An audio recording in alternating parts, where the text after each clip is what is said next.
Uh-oh, Isaac's an attendee. I've got him. Thanks.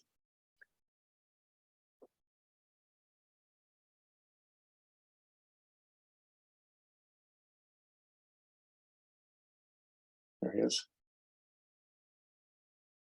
Good evening, everyone. It's my pleasure to call to order the regular meeting of the Tiburon Town Council. Today is Wednesday, February 1st, 2023. Madam Clerk, could you call the roll, please? I know we're late tonight. Yes, Councilmember Fredericks. Here. Councilmember Thier. Here.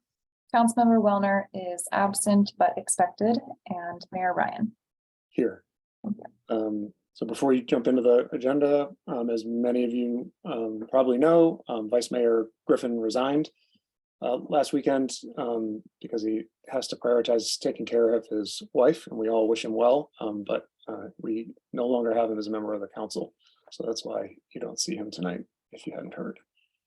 And I want to say how sad I am, as is everyone. We're all wishing for the best, for sure, speaking for everyone. At this point, I'd love to give the public an opportunity to speak on any items that are not on the agenda tonight. And as a reminder, everybody has 3 minutes. And as you introduce yourself, if you could just give us your name and where you live, that would be great.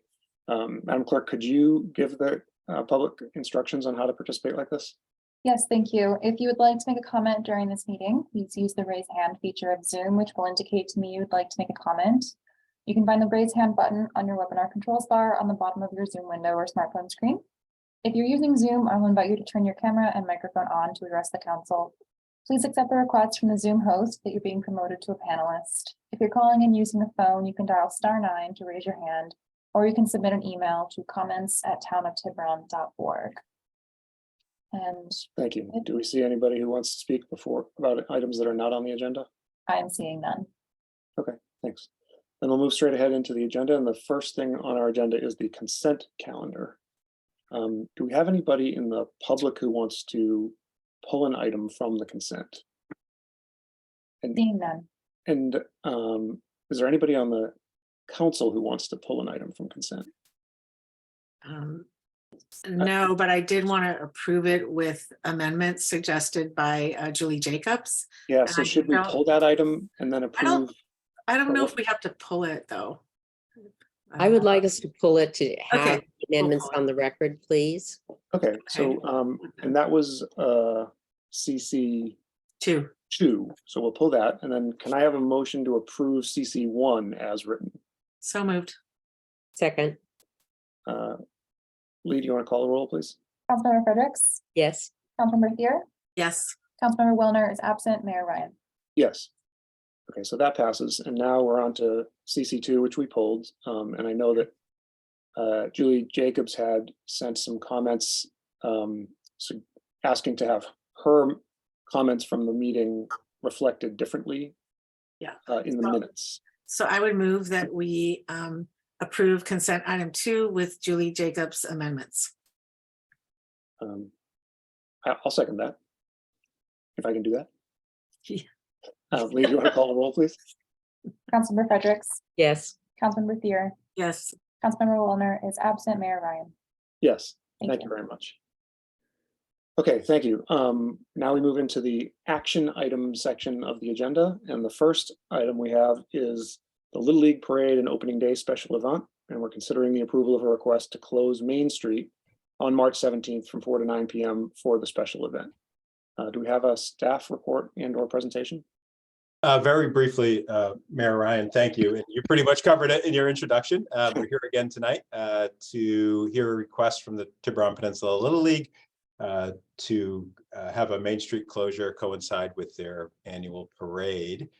And I know we have Kelly, and I apologize, Kelly, if I get this wrong, but Kelly Graziadei here with us. And I believe there may be potentially another person who could speak if necessary, but I will turn it over to Kelly because I believe she has a very brief presentation. Okay, welcome, Kelly. Thank you so much. It's good to see you all. I believe, oh yes, here we go. Thank you so much. So this may be familiar to some of you from last year, super excited to be here in front of you again this year for us to continue our tradition of our opening day celebration of Tiburon Peninsula Little League. If we go to the next slide, we are, I can share a little bit about Tiburon Peninsula Little League. I think many of you are familiar, but it serves Belvedere, Tiburon, Strawberry. Our 2023 enrollment numbers right now include 320 children across 6 leagues and 30 teams. If we go to the next slide, the Tiburon Little League has just been, a tremendous tradition. I think something we're also really proud of. It's been pretty incredible for our small town. The Tiburon 12U All-Stars have been undefeated district champions the last 2 years, which really is unbelievable given the size of our town. And so we just take a lot of pride in our Little League. If we go to the next slide, we wanted to propose again this year, a 2023 opening day. We had a really successful parade and celebration last year, thanks to many of you for approving this and letting us move forward. And we're just really looking to continue that tradition this year. Our objectives really remain the same, which is really building that community and connection across Tiburon Little League, the players, the families, and the community at large. And it was so fun to see many community members turn out for this parade and this celebration, not even connected to Little League, which was really fun to see. We really want to feature the nostalgia, the tradition, and the fanfare of small town kids baseball. I think this is something that's really special, again, for Tiburon. We want to drive continued excitement and interest in baseball among younger families. And then last, raise money for the TPLL organization. This money goes to maintaining fields, purchasing uniforms, and also providing needs-based scholarships and to run special programs and clinics for children throughout the year. We jump to the next slide. Here's the proposed plan. It really does mirror last year's plan. So the opening day event, this is really intended to be the weekend after daylight savings time. So we get a little more sun, but it's Friday, March 17th. We would have the same parade route as last year that worked well on the sidewalk from Old Rail Trail to Main Street. We have the kids line up at 4 p.m. right around that Old Rail Trail Lightford parking lot, and then parade down to Main Street at 4:30. The parade then ends in Main Street and culminates in a downtown celebration from 5 to 8 p.m. So we would look, part of this request is closing Main Street from 4 p.m. to 9 p.m. So we can set up at 4, have the celebration from 5 to 8, and then we would have everything cleaned up similar to last year by 9 p.m. And then the next slide, please. Here's some of the parade detail or the map. Again, this is all sidewalk, so no street closure, and it really is the sidewalk that goes alongside the road. I think that the map is slightly off thanks to Google Maps, but again, that detail, kids line up at 4. This actually worked well last year. We had a lot of parent volunteers in yellow vests and really kept the kids organized and on the sidewalk. And then we were able to adhere to all of the recommendations from Tiburon Police to make sure we had the right people in place, any first aid we need, and again, keep the kids safely walking down the sidewalk. And the next slide, please. This gives you a map of the planned event downtown. A huge thanks to Deanne and her skills putting this together for us. But similar to last year, we would have some children's games on that interior side of the street, some carnival games, a pitching game, and then in Fountain Plaza, we would have the silent auction spirit gear, and then a volunteer run bar, and we'd have the appropriate permits similar to last year, and also did what we needed to have the no alcohol beyond this point signs and adhere to all of those requirements with the ABC license. And then I think that's it. I think I just said both of these in terms of the detail. And then maybe one more slide, if I'm remembering correctly. Just a huge thank you. All of these individuals were so helpful material to our event last year. And we really appreciate all the support of the town council, fire, police, public works, chamber of commerce, et cetera, to make this possible. We're super excited to do it again and continue on the tradition. Thanks, I Kelly. think that's it. Yes, any questions? So yeah, does anybody have any questions for? Yeah. Go ahead, Councilmember Fredericks, please. So clarify, the bar again is a tool at which you raise funds. Yes, that's correct. So it was a meaningful part of our fundraise last year. So yes, that's why we're recommending again this year. So I hear you saying last year. Does that mean that before this, when you had the event at other venues, alcohol sale was not part of the fundraising? We didn't. It's been many, many years since we've actually had this event. So unfortunately, I wasn't involved in the planning, so I can't speak to what the details of those events were. So you weren't, you don't know the history of having it at Belvedere Park or? No, I do know it was at Belvedere Park one year, and I don't know all the details of what was involved there, unfortunately. I'm sorry, I don't know that it's ready. Any other questions? I have one for you, and it's so on your slide that talks about the 2023 opening day objectives, and it's, you know, build community, feature nostalgia, drive continued excitement, and raise money for TPLL. I guess I'm having trouble understanding like why that specifically maps to closing Main Street, because that ultimately, like when it comes to council, that's the issue that we have to decide. Yeah. And as you probably heard from other people, like sometimes we get pushback, and particularly when you're sort of competing with the businesses that are already there. So I'm just curious, like, why is it that maps to that location and not another location in town? Because, you know, last year, the plaza between the library and the town and the city hall was not open, town hall, but now it is. So there's like different venues you could have chosen, and I'm just curious as to know why Main Street was the preferred one. Of course. I mean, I think that's what we found last year. I mean, it's such, I think, a pinnacle location of our town. And what we saw last year too is that it really brought out more community members that were able to walk by and say, what is this? What are you doing? And I want to participate. And it just felt like this wonderful location that really brought together all parties, not just the Little League families, but also our broader community. And, you know, I think we really was able to both showcase the downtown and allow us to have the safe place for the kids to run around, the games, etc. And so I think, you know, just given that success last year as well, that we were really excited to do that again. And I'd like to add something. I don't know if anybody can hear me, but Sure. I'm Dan Itchers. I'm the president of the TPLL, and we appreciate all of you taking the time to discuss this with us, and appreciate you all giving us the chance to hear us out on this. I'd also add, for the kids going downtown, you know, they get a chance to, you know, run into the candy store, run over to Waypoint, one of our great sponsors. So it gives them a chance to kind of frequent the stores that they love to go into, and kind of have that connection to their downtown, to the stores that and the shops that they love within the Tiburon downtown. And Kelly made a point earlier.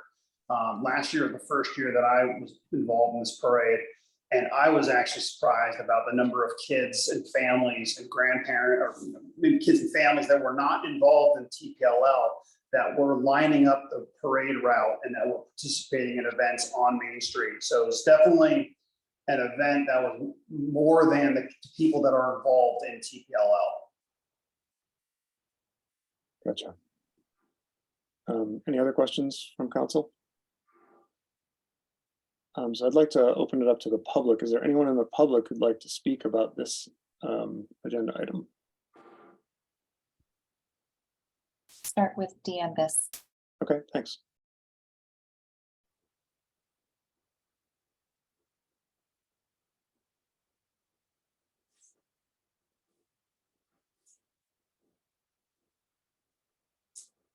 Technical difficulties. Thank you for bearing with me. Hello, everyone. Thanks for, I know I have 3 minutes tonight, so I will keep this short and sweet. But I'm really here to speak as the executive director of the Tiburon Peninsula Chamber of Commerce. And in that role, I'm here to advocate for our local businesses. And we can all agree that events like the one presented by Kelly and the Little League tonight are so valuable to our community. So thank you for taking the time. In 2022, we saw several events downtown that involved a Lower Main Street closure, and each event was important in their own right. But I'd ask that we take the steps necessary to develop criteria for future Lower Main Street closures to allow for a balanced approach that takes into consideration the needs of our businesses. So in January, the Chamber sent out a business survey focused and solely on events that involved a street closure on Lower Main Street.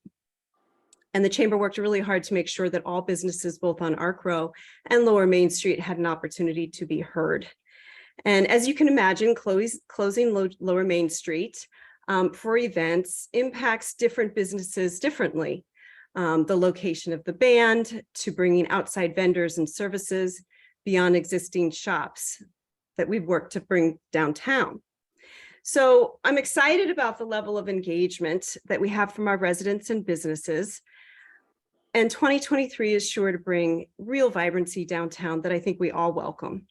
But I hope to have a more thoughtful and detailed conversation so that we can have a balanced plan for our downtown specific to events downtown with Lower Main Street closures. So again, I appreciate everyone's time tonight. We just want to make sure that the businesses are heard as part of this process. That's it. Thank you. Thanks, Stephen. Madam Clerk, is there anyone else who'd like to speak about this item? I am seeing no additional comments. Thanks. Then I'll close the public comment period. Actually, it looks like Isaac wants to speak as a member of the public. Yeah. You're a panelist, but you got 3 minutes. All right. I won't need 3, but you know, my son went through TPLL from from T-ball all the way through to majors, where they won a county championship and got an award from this town council. It was very exciting. I was a coach for TPLL for many years, including those all-star teams, and also someone who enjoyed and participated in previous iterations of the parade downtown, where where the boulevard was closed down, and we got and there was a master of ceremonies and a car procession, or it was a bunch of kids walking down the street, and so the parade kind of went through this snake down Main Street, down Arc Row, all the way to Belvedere Park. It was pretty amazing. So I think events like that really draw the community together. I think it's an exciting way for the kids to sort of congregate and get together. It's a great opportunity for vendors to come out, and all around good time for anyone that wants to get involved. So I'll give back the last just under 2 minutes, and thank you. Thanks, Isaac. Okay, and then with that, I will close the public comment period and bring it back to council for discussion. Would like to start us off? Anybody? Sure, I'll Okay, start. please go ahead, Councilmember Fredericks. Yeah, I think we need to remember that closing Main Street for community events started with Friday Nights on Main as a chamber event to accommodate the community and bring people to downtown, families to downtown. And then the council moved into the decision to close the street with our businesses' support to support the community's need to gather and access restaurant businesses during the constraints imposed by COVID. And now what's happening is an increasingly broader range of community events request this street closure to accommodate their needs. And some businesses feel that it's at the expense of customer access to their businesses. And there are solutions for this, like limiting the number of events or the times or days or seasons that they occur. I agree, we should be thinking about this in the future. With respect to this event, which is really a wonderful event, I again would like to echo the concerns of our recently resigned colleague about having a public street closed in order to accommodate not just a community event, but an alcohol fundraising. The mental health and medical literature is just replete with studies, the consequences of modeling alcohol drinks to youngsters. I think this happens in many venues. I just don't think it should happen as a town-approved event closing a street. And we've denied permits to conduct alcohol selling fundraisers, including children, in the past. I'm not particularly advocating for that right now. I think we have two ways to go. We can oppose granting the permit for this location and urge the Little League to seek its former venue or another venue that accommodates their needs without conflicts to our businesses. Or we can grandfather it in this year, one time only, until we develop criteria for Main Street closures that recognizes the needs to support our businesses and their potential customers, as well as the community as a whole, and great events like this. So there's the conundrum. Yeah, thanks. No, that's very well put. Councilmember Thier, do you want to chime in? You want me to? You can go ahead. Okay, so I really appreciate the way you phrased that, Councilmember Fredericks, and I agree with that very much so. And that I agree that the Little League event is great, and I especially liked Isaac's point about the parade. And like, if I was designing it myself, I think that the part about celebrating being a kid and a Little Leaguer is the parade, and I'm surprised you don't. I'm sure there's reasons why you didn't make a bigger deal of the parade itself, but I just feel like that the community has developed this sense that Main Street is the place you just end up. And it's kind of like a square peg in a round hole in this particular case that doesn't necessarily resonate with me. I get that you want to get all the families together. I get that you want to have a fundraiser. I don't love that it needs to be, it just doesn't resonate that it needs to be on Main Street. That being said, we have not heard single businesses come out and object to this particular event. So, I definitely can entertain the idea of just approving it this one time, but but for sure, we as a council need to get together and come up with a more coherent and definitive plan for street closures generally. That's a bigger thing, not necessarily directed at Little League. And then to the Little League, I would say make sure we explore other places to do this in the future. And I mean, certainly with the schools, and it's not just RUSD, but even all the preschools and things like that, they definitely are meticulous about separating their fundraising events, and they have them. A lot of times they had them at Servino's, which of course doesn't exist anymore. But they were, that was clearly something where they were synergistic with the businesses in the fundraising efforts, right? They patronize the business, and here you're kind of competing with the businesses. So it doesn't mesh as smoothly as I would like if we're going to go forward with this in general. But on this one instance, I probably don't have a problem with it. But I'm curious to hear what Councilmember Thier has to say on it. Well, let me start off by saying that I love the Little League.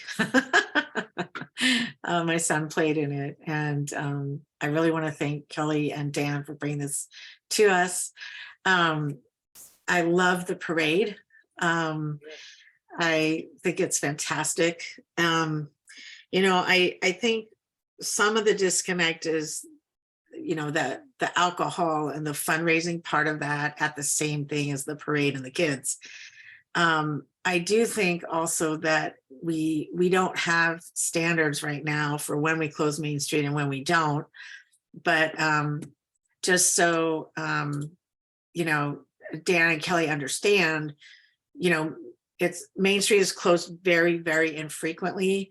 So the other events that I know of were for Juneteenth and for Diwali, and other events that happen downtown, use Fountain Plaza, or they use across the street. And now we have the whole library space. And, I think for next year, I would love to see you guys consider like a parade starting downtown and finishing at Blackie's or something, so that we're not closing it down. We do get a lot of complaints from businesses that, maybe have to close early or, can't open or, because of closing down Main Street. And also our hotel, the Water's Edge also suffers a lot because people can't get their luggage to the hotel without, physically walking it. And some elderly people just can't do that. So it's nothing against Little League. I want you to understand that. But I also don't think it's fair to tell you can't do it this time because we don't have any standards and you did it last year. So I'm inclined to approve it. I do agree with my colleagues that standards are going to be a good thing in figuring out when we close Main Street and when we don't. And, I think that might be a good thing for the chamber to take up, Deanne Biss, if she's still there, to take up and then come back to the council with, if she's willing, I don't know. And then, yeah, so that's kind of my 2 cents. So I guess I would make a motion to approve. I would like Councilmember to Fredericks, amend do you want to say something? I would like to amend the motion. Okay, I would like to add the amendment that we approve for this year only at this time and urge the Little League to explore other venues as we develop policy on closure of Main Street. I don't know, does Councilmember Thier need to accept that amendment or can I just Yeah. second your motion? I think she needs to accept it. Correct. Councilmember Thier needs to accept the amendment. Yeah, I'm fine with that amendment if everybody else on the council is. I would second the amended motion. Okay. So Lee, can we have a roll call vote, please? Councilmember Fredericks, Yes. Councilmember Thier, Yes. Councilmember Wellner is absent, and Mayor Ryan. Yes. Thank you. Thank you very much. So that item passes. Thank you, everybody.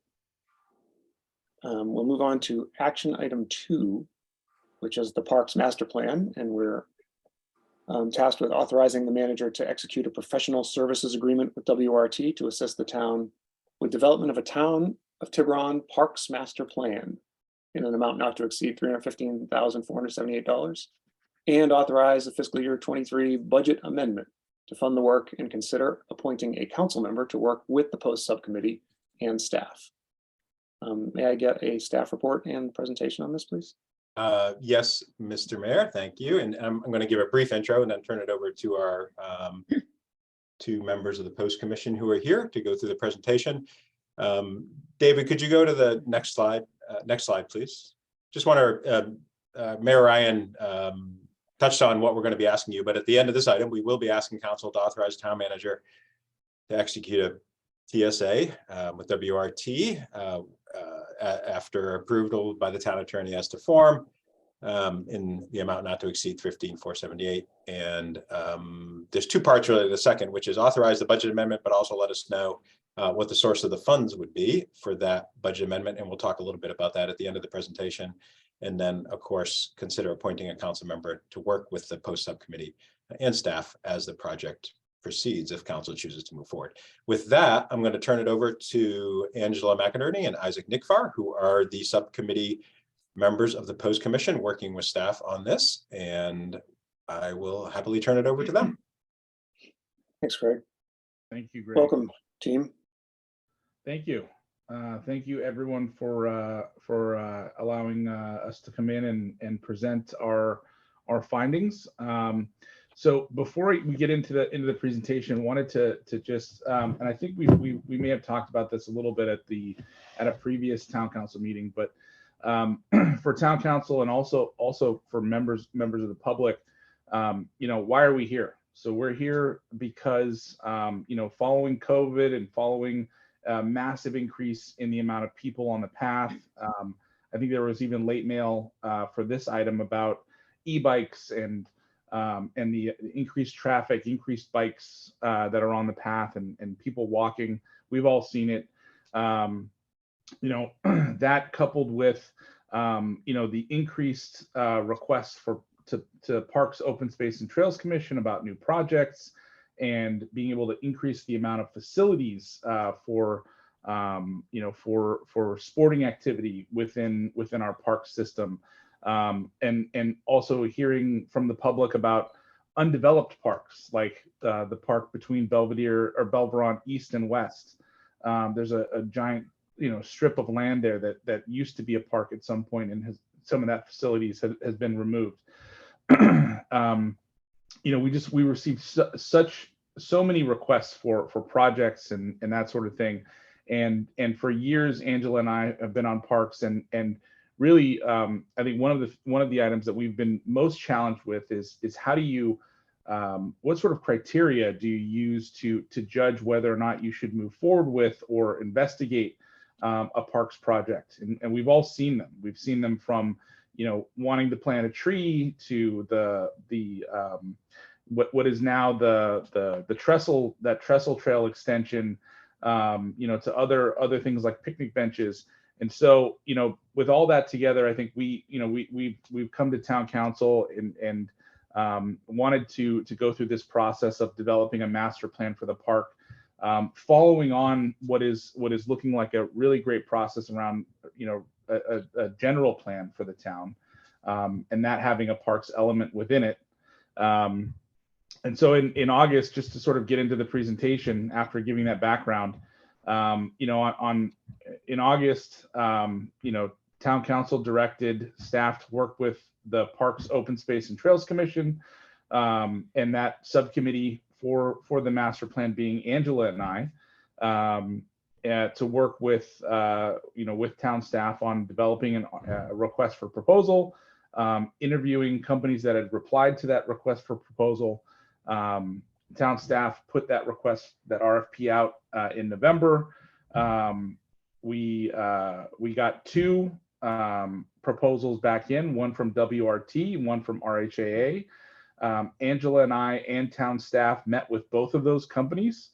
And in that selection panel, we met on the 5th of January and the 10th of January, and asked them loads of questions about how they plan on, especially around how they plan on engaging with the people of Tiburon and making sure that we have a significant amount of response from people that are impacted by changes in parks, people that are interested in developing parks near their house or in other places in Tiburon, looking at a diversity of ages. So looking at residents of Tiburon that are a little older, looking at younger residents, looking at potentially engaging with school-age kids who are also residents of Tiburon, although they don't vote.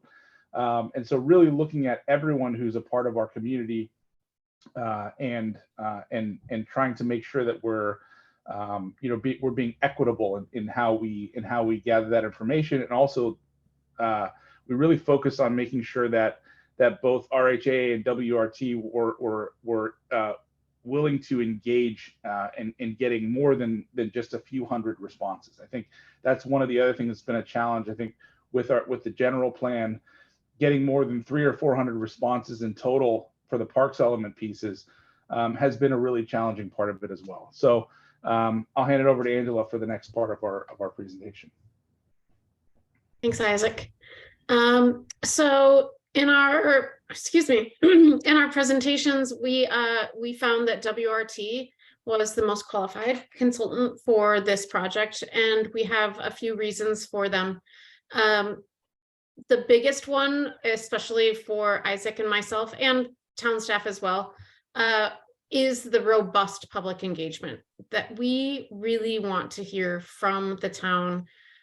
Not just the usual players that show up at these meetings, but we want to hear the people that walk the trail but don't come to meetings. We want to hear people that use Shoreline Park, or people that use the little mini parks that aren't really maybe even well known to a lot of people. And WRT really had a commitment to robust public engagement. And as it says, a commitment to cultural identity and distinct characteristics of Tiburon. And as Isaac had said, really wanted to engage all sorts of age groups, not just kind of the parents that are out there and engaged, but as school kids as well as seniors and what everyone needs, because we're all in part of this town together. And the interesting thing was they wanted to also reach out to people that are users of our parks, but might not be residents of Tiburon.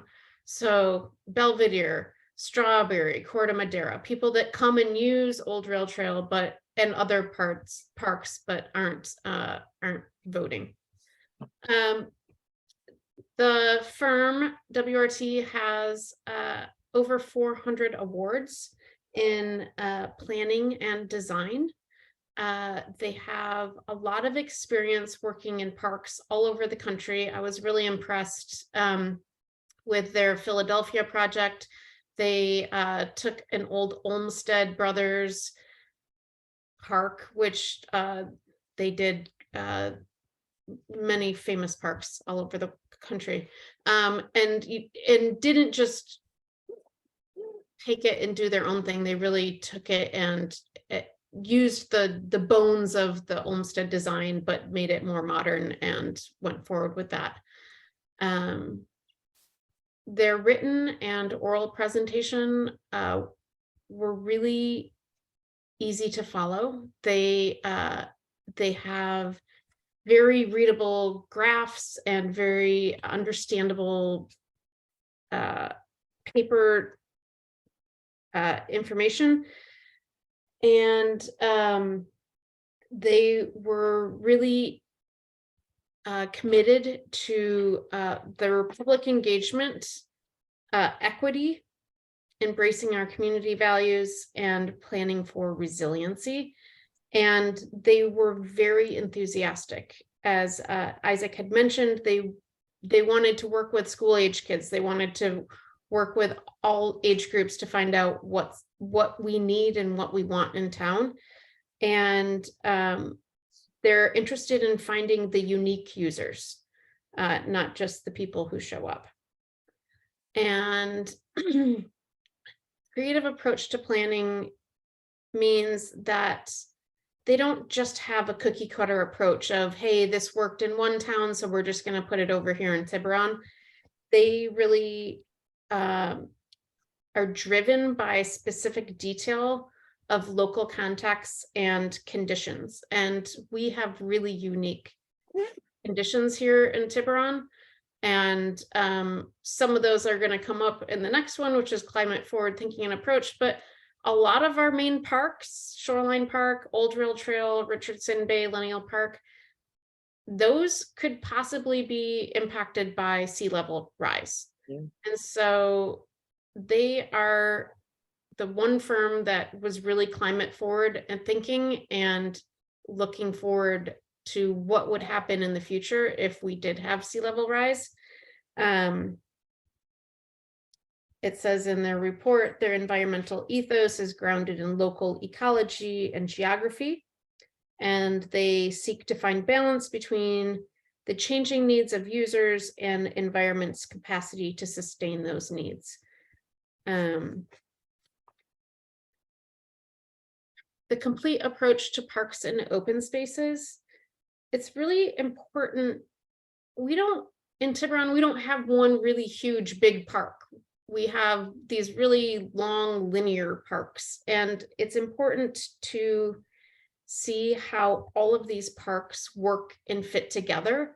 And some of them have interesting features that others wouldn't have. And so they seek to create places that enhance our existing assets, strengthen the connections between people and spaces, and promote a healthier community.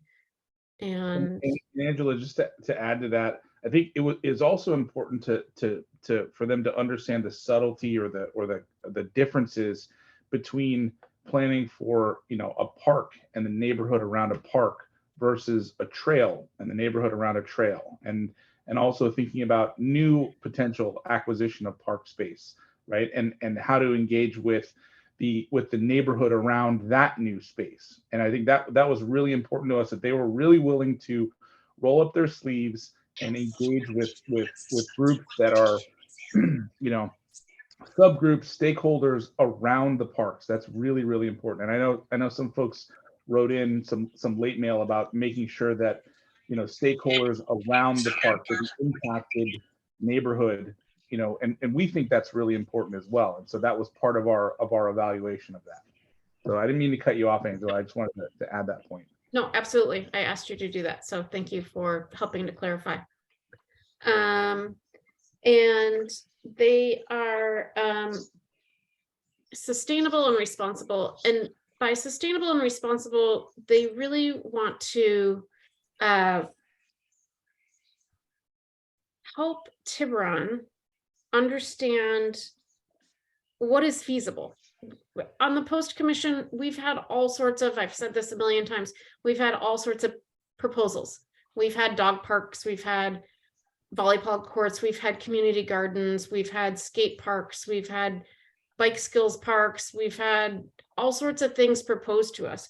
But what is actually feasible and what is achievable? And they will take a look at the last 5 years of Tiburon's operations, and they're going to help understand what's feasible, what we can accomplish, and what we can maintain.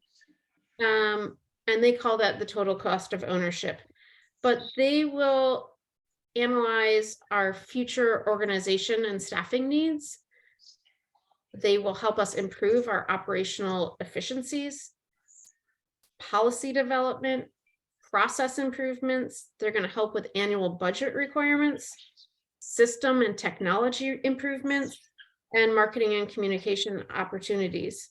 And they will help us come up with an action plan at the end of all of this that defines the projects, the responsibilities, short-term, mid-term, long-term timeframes, cost estimates for all these amenities that may or may not want to be included, and also potential funding sources of, you know, how are we going to fund, maintain these new elements that may be added to our parks, pocket parks, and open spaces. And they had a very solid team that have worked together for 20 plus years. And they have prior intimate knowledge of Tiburon, as they've helped with parts of the Tiburon 2040 general plan update. And they've worked with other Tiburon projects like the Tiburon Library, Town Hall. They've done a feasibility study for Tiburon. So they have a lot of background that doesn't need to be duplicated because they've already done the work behind it. And Angela, also Zielinski Park, our newest park that's part of Town Hall. Correct. Thank you. And I think just in closing on my part, this is really needed because residents are wanting new amenities, and having a professional firm help us will be more cost effective over time. They will help us determine what people want, how it fits in with the park system that we have, how we can afford it, and how to maintain it. And I think now we go over to Greg, unless Isaac, you want to add anything? No, I just wanted to add that Post approved our subcommittee recommendation on the 17th. Oh. And so the next step after Post approving Angela and my recommendation as a subcommittee was to bring that to Town Council. We're here. And again, our ask is Need some help? Our ask is to work on the master plan, and then also have one person from Town Council as a subcommittee join in and help us with that process. Because I think one of the other things that I think when John was mayor, one of the things that we talked about at length, and I think maybe even going back to when Holly was mayor, was improving that communication and making sure that that town council had the background, the context, things like that for decision making, and understood what was going on and was completely kept in the loop, which Angela and I think is really important, and Post agrees. And so I think that's the second part of what we're asking for today. And thank you to Mayor Ryan for adding that to the ask. So it's both to approve WRT, and then it's also to have one person from town council join as a subcommittee to help work on this. So over to you, Greg. Thank you, Commissioners Nick Farr and McInerney. Right, so we're going to switch to just a quick review of the financial impact. And again, this was detailed in the staff report. There was no money budgeted in this year's budget for this project, so it would require a fiscal year 2023 budget amendment to move forward. If council does choose to move forward, I would offer two possible sources of funding for the work. One would be straight out of what we call general fund operating reserves, which is a typical source of funding for projects that weren't budgeted. And the second possible source of funding would be American Rescue Plan funds. And in the staff report, I recapped council's prior allocations of ARP money. And assuming all of those allocated funds were spent as allocated, this would leave an unallocated balance of ARP funds of about $536,000. So with that, one more slide. Thank you. So again, just to recap, these are the action items that council will be considering. First, we'd ask council to authorize me to execute a professional service agreement subject to the approval of the town attorney with WRT to do the work as detailed in their proposal. This professional service agreement would be in an amount not to exceed $315,478. And you'd have to authorize a budget amendment. Keeping in mind, you'd have to direct us what the source of funds would be for that amendment. And finally, as articulated by Commissioner Nick Farr, we are asking council to consider naming one member as a working member of the Post subcommittee staff advisory panel working on this project. And with that, be happy to answer any questions. Thank you all. Do any members of the council have questions? Councilmember Fredericks, please go ahead. Yeah, this is for Gray. So if we are to fund this, we have two choices of funding, ARP or general fund. And so my question with respect to that is whether general funds can be used for leveraging other sources of funding that ARP cannot be used for. What is the more flexible source of funding that we might want to keep rather than use? Well, I guess what I would say simply is general fund dollars are always the most flexible, right? Because it's essentially the money you have in the bank and can use for any purpose. In terms of leveraging those funds in any way related to this project, I don't immediately see a difference between the two sources. I was thinking of a more general thing where you're applying for a grant that requires you to, let's say, produce matching funds to get it. Would there be a circumstance in which the general fund would be a better source of funding to meet whatever the criteria are for that particular grant? Yeah, no, it's a good question. I'm not aware of any, grants, first of all, that we're contemplating specific to these projects. And but not specific to this project, just generally. No, I understand. And I'm also thinking of other grants. I honestly can't think of a circumstance where we wouldn't be able to okay, justify the use of ARP funds or general funds for grant match. Again, we don't need to go over all the details of the ARP funding, but in summary, because of the choice we made with regards to the revenue loss, all of our ARP funds can be used for the provision of general government services. So it's a pretty broad brush with very limited restrictions. So it's the next best thing to general fund dollars would be my description of it.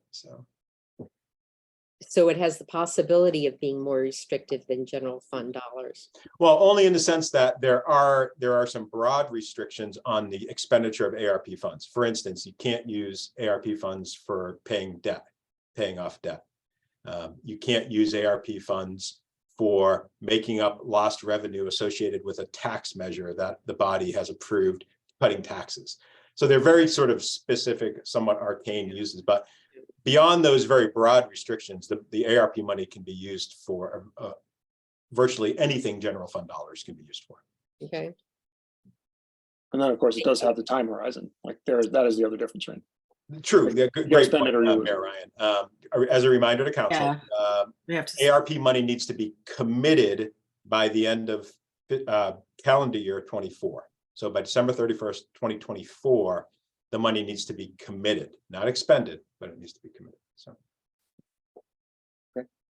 Councilmember Fredericks, did you have another question? I had no more questions. Oh, sorry. Councilmember Thier, anything? No, I was just going to add what Greg said about the ARP money had to be spent by that deadline, but okay. Great, thanks. So and at this point, I'd like to open it up to the public. If anyone in the public has a comment to make about this agenda item, we'd love to hear from you.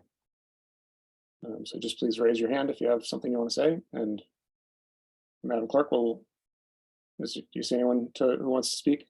Yes, we'll start with Bruce King. Great, thanks. And as a reminder, just please state your name and where you live, and you'll have 3 minutes to make your comment.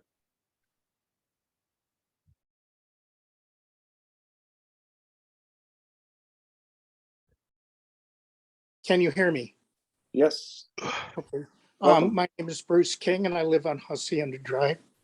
I hope that everyone has had the opportunity to read my letter. I have watched the town council meetings and feel that you're disappointed with the Post Commission has not been able to develop any type of parks plan. As a result, you now have a $315,000 parks plan proposal in front of you. For a variety of reasons, I would recommend expanding the review to others for additional input before making a final decision, which I would make regardless to the Hacienda Drive concerns. I'm guessing that the Post Commission members may not appreciate that I've suggested that they continue with the review, analysis, and inventory of the parks and open space facilities. However, I feel they may reconsider and appreciate being able to perform these reviews on their own time instead of the 10 to 12 hours per week that the consultants are expecting of staff, which would interfere with their own jobs, work schedules, family, and recreational life. I do not take my recommendation lightly, suggesting others do work while I sit back with my retired life at home. Therefore, I am offering to volunteer and partner up with the commission members to get these reviews, analysis, and inventories completed in a timely manner. I would suggest that we meet as appropriate, and I could share with them the presentation that I prepared regarding all of the town's trailhead connections as a sample of my abilities. The initial task 1.1 in the WRT proposal calls for a guided tour of the parks and recreational assets, as well as other community hubs. Why don't you take me instead so that we could immediately be productive and start the reviews one site at a time? What do you have to lose? More importantly, think what you might have to gain. Thank you. Thank you, Bruce. Appreciate it.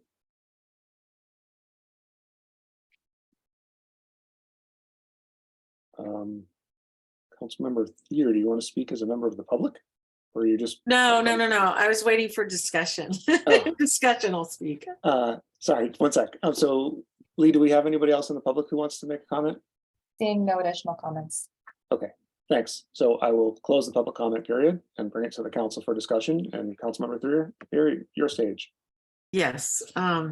So I wanted to start by thanking Angela and Isaac and our staff for all of their work on this. I know that it has been a very wanted endeavor, and that it has taken a lot of time to get in and review the proposals and get the RFP done. And I want to commend them on their work and our entire Parks, Open Space and Trails Commission. I also wanted to say that I am very strongly in support of this. I do believe it will change the way that the town council looks at all of the various requests that we've gotten over the years for what to put where and how to use the park most efficiently for our residents and future generations. I do believe that we should take this out of the American Rescue Act funds, as there's a deadline, and I believe that this is exactly part of what was intended with this funding. I'm also very interested in working as the council member with the post subcommittee to help guide the project. And I did a lot of work on the post commission when I was on it. And, you know, if any of my colleagues are interested, I would recommend that we have two people work with this committee. So I'm happy to make the motion after our council members have a chance to speak, but I really wanted to commend our post commissioners on their fine work. Thanks. Councilmember Fredericks, you want to go ahead? Sure. I would like to add the thanks to Bruce King for stepping up. This process, though, has been ongoing, and the request for a broad long-term plan of how we meet our recreation needs has been in the works for a while. And I want to thank the Post Ad Hoc Committee, Angela and Isaac, for bringing it to us. You know, as Angela pointed out, the plans for Tiburon just shouldn't be generic. I appreciate the part of the evaluation of WRT that talks about that. And I would like to emphasize that as this committee or subcommittee works forward, that proposals always be assessed, as I'm sure our WRT will guide you to, in terms of the values and priorities that have been expressed in the history of the general plan. Not to just assume them, but to at least address them. And they focus on our priorities for open space, as well as built recreational environment and dedicated uses. That said, I support, unless I hear something different from the mayor that I have not considered, the use of ARP funds. That is it. Are we making the proposal for the council member all in one motion? Well, you better wait till I speak, because I have to have something to say on that. Yeah. That was a process question. Oh, we could I wasn't separate. going to make a motion. I was just asking how we proceed. I we think could do so. It's one item. Yeah. We could do it as one contiguous item. But I'd like to say first, before we get there, so I want to echo the thanks to the post subcommittee and staff for sifting through the RFPs that we received, or the responses to the RFPs that we received. That's obviously, you did all the work, and that's great when we outsource work and people do it capably, and it comes back to us. And I'm not even remotely disappointed. And I would say to Mr. King that I look through this on a different lens, and that I don't think that there is a discontinuity between his input and us hiring a consultant. I think it works where we hire the consultant and we solicit his input, and he can be as involved as he can be, and that would be great, and we would welcome that. And with respect to you selecting WRT, thank you again for doing all that hard work. You know, channeling my inner Renee Zellweger, I would say you had me at community engagement. That's what it's all about, and so I really appreciate that. That's where they're going to focus. And so the only thing I need to add, and I agree with the source of funds being the ARP money, is that I would really like to work with the subcommittee as well. And since the subcommittee made the recommendation that you want one council member, I think we need to leave it to you to say if it's okay that you have two. Otherwise, for sure. We don't want to post too many of us on the subcommittee. But if they do only want one, I don't know what we do. But so let's ask Angela and Isaac for their opinion. Please. Yeah, I think Angela, I don't want to speak for you. But I mean, I think our ask was for one, because we didn't want to ask for too much. But also, I think as a subcommittee and through this process, we want to be really nimble. And so I know, like town council, you have so many responsibilities, and this is just one of many different responsibilities that you're going to have. And I've looked at the subcommittee appointments, that you have for, all over Marin County, and I think even beyond. So I think that's where I think we were just thinking, stay nimble and not ask for too much from town council. But I think I'd be happy deferring if town council feels like they have the time and are able to commit to this. I'm okay with it. Angela, I don't know if you have any other thoughts. I think it's fabulous. We have, I think, 6 subcommittee meetings planned with WRT, and maybe one of you can make it to some and one can't make it to, so if you have 2 people there, I think it's even better. So this is such an important thing for going forward in the history of Tiburon and where our parks are headed. And I would love to have as much engagement as the town council is willing to give the subcommittee. Thank you for your flexibility. I appreciate that, and your welcoming comments. So Councilmember Thier, do you want to make the complete motion then? Sure. I would like to move that we authorize the town manager to execute a professional services agreement with WRT to assist the town with the development of a town of Tiburon Parks master plan in an amount not to exceed $315,478, and that we authorize a fiscal year 2023 budget amendment in the amount of $315,478 to fund the project coming out of the ARP funds, and that the council appoint Mayor Ryan and Councilmember Holly Thier to work with the post subcommittee and staff to help guide the project and provide periodic updates to town council. And I will second that. Thank you very much. Madam Clerk, could we have a roll call vote, please?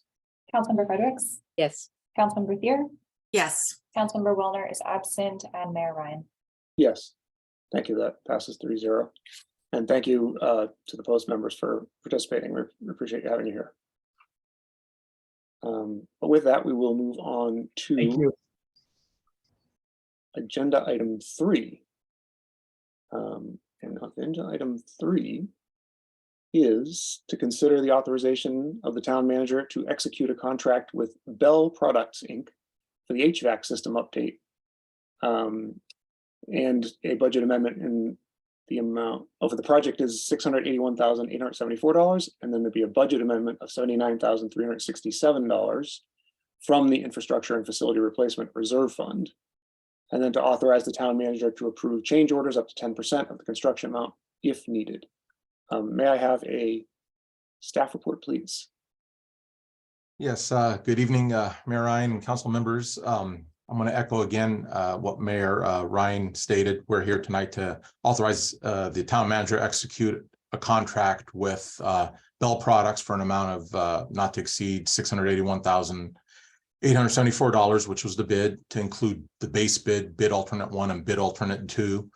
Authorize a 2023 budget amendment in an amount of $79,367 from the Infrastructure Facility Replacement Reserve Fund, and also approve a construction contract change orders up to 10% of the construction amount for unforeseen items. So a little bit of history on this project. This project is going to will replace the original HVAC system that was installed in 1995 when Town Hall was built, with an all-electric system.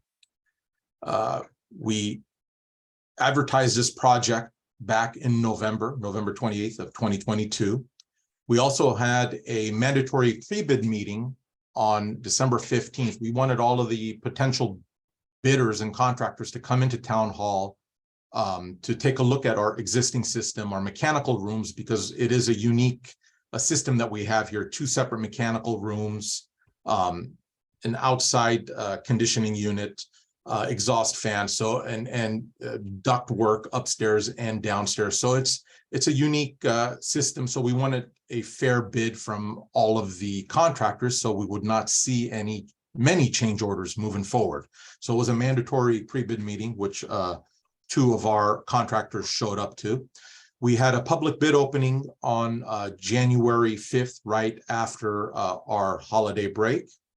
The engineer's estimate for this project was a range between $600,000 to $650,000. And that's, again, is, you know, as we're coming out of COVID, we're still seeing some supply chain issues on equipment and price fluctuations on a lot of the products. So they provided with a range of 600, 650,000. Town Hall did, the town received 2 bids, one from Bell Products for $681,000 and $874. And then one from Matrix HG Incorporated for $1,043,263. A large difference between there. Here's a little breakdown of their bids. So Bell Products, who was the apparent low bidder, their base bid was at $628,559.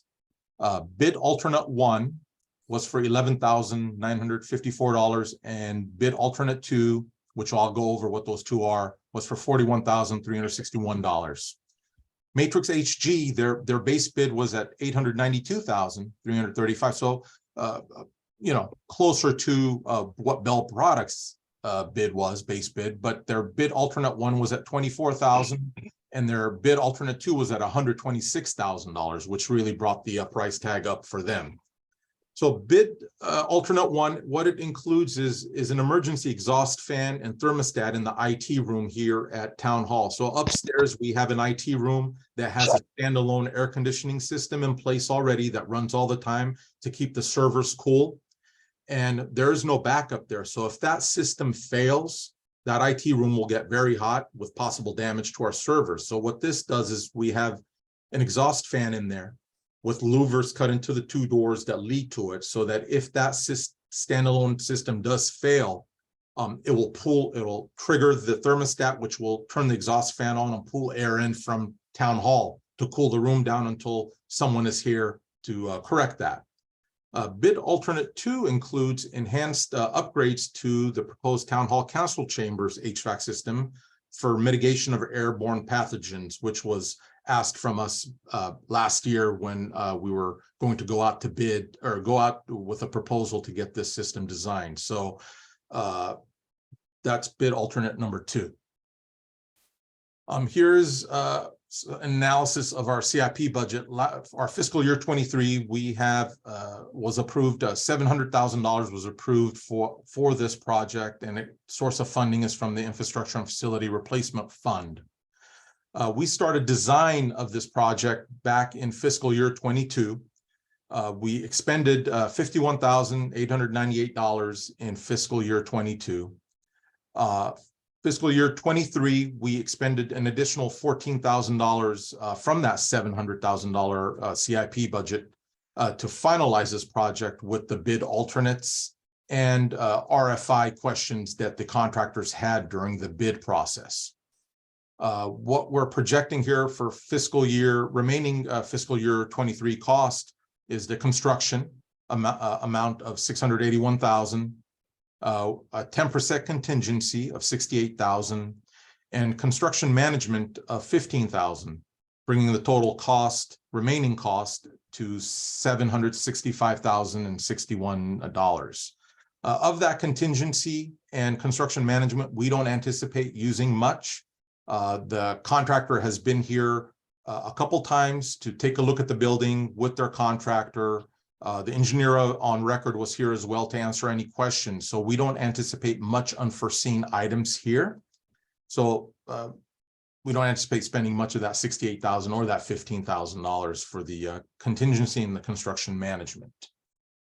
So again, we are asking town council to authorize the town manager to execute an award of contract for the town of Tiburon Town Hall HVAC system upgrade and replacement project to Bell Products for $681,000 and $874. That includes the base bid, bid alternate number 1 and bid alternate number 2. Authorize a fiscal year 23 budget amendment in the amount of $79,367 with the source of funds for the amendment being from the Infrastructure and Facility Replacement Reserve Fund, and then also authorize the town manager to approve construction contract change orders up to 10% of the construction contract amount for unforeseen construction issues. And just to go back on where we came up with the $79,000 for the budget amendment. That is, let me go back. That is, I'm sorry, can you see this?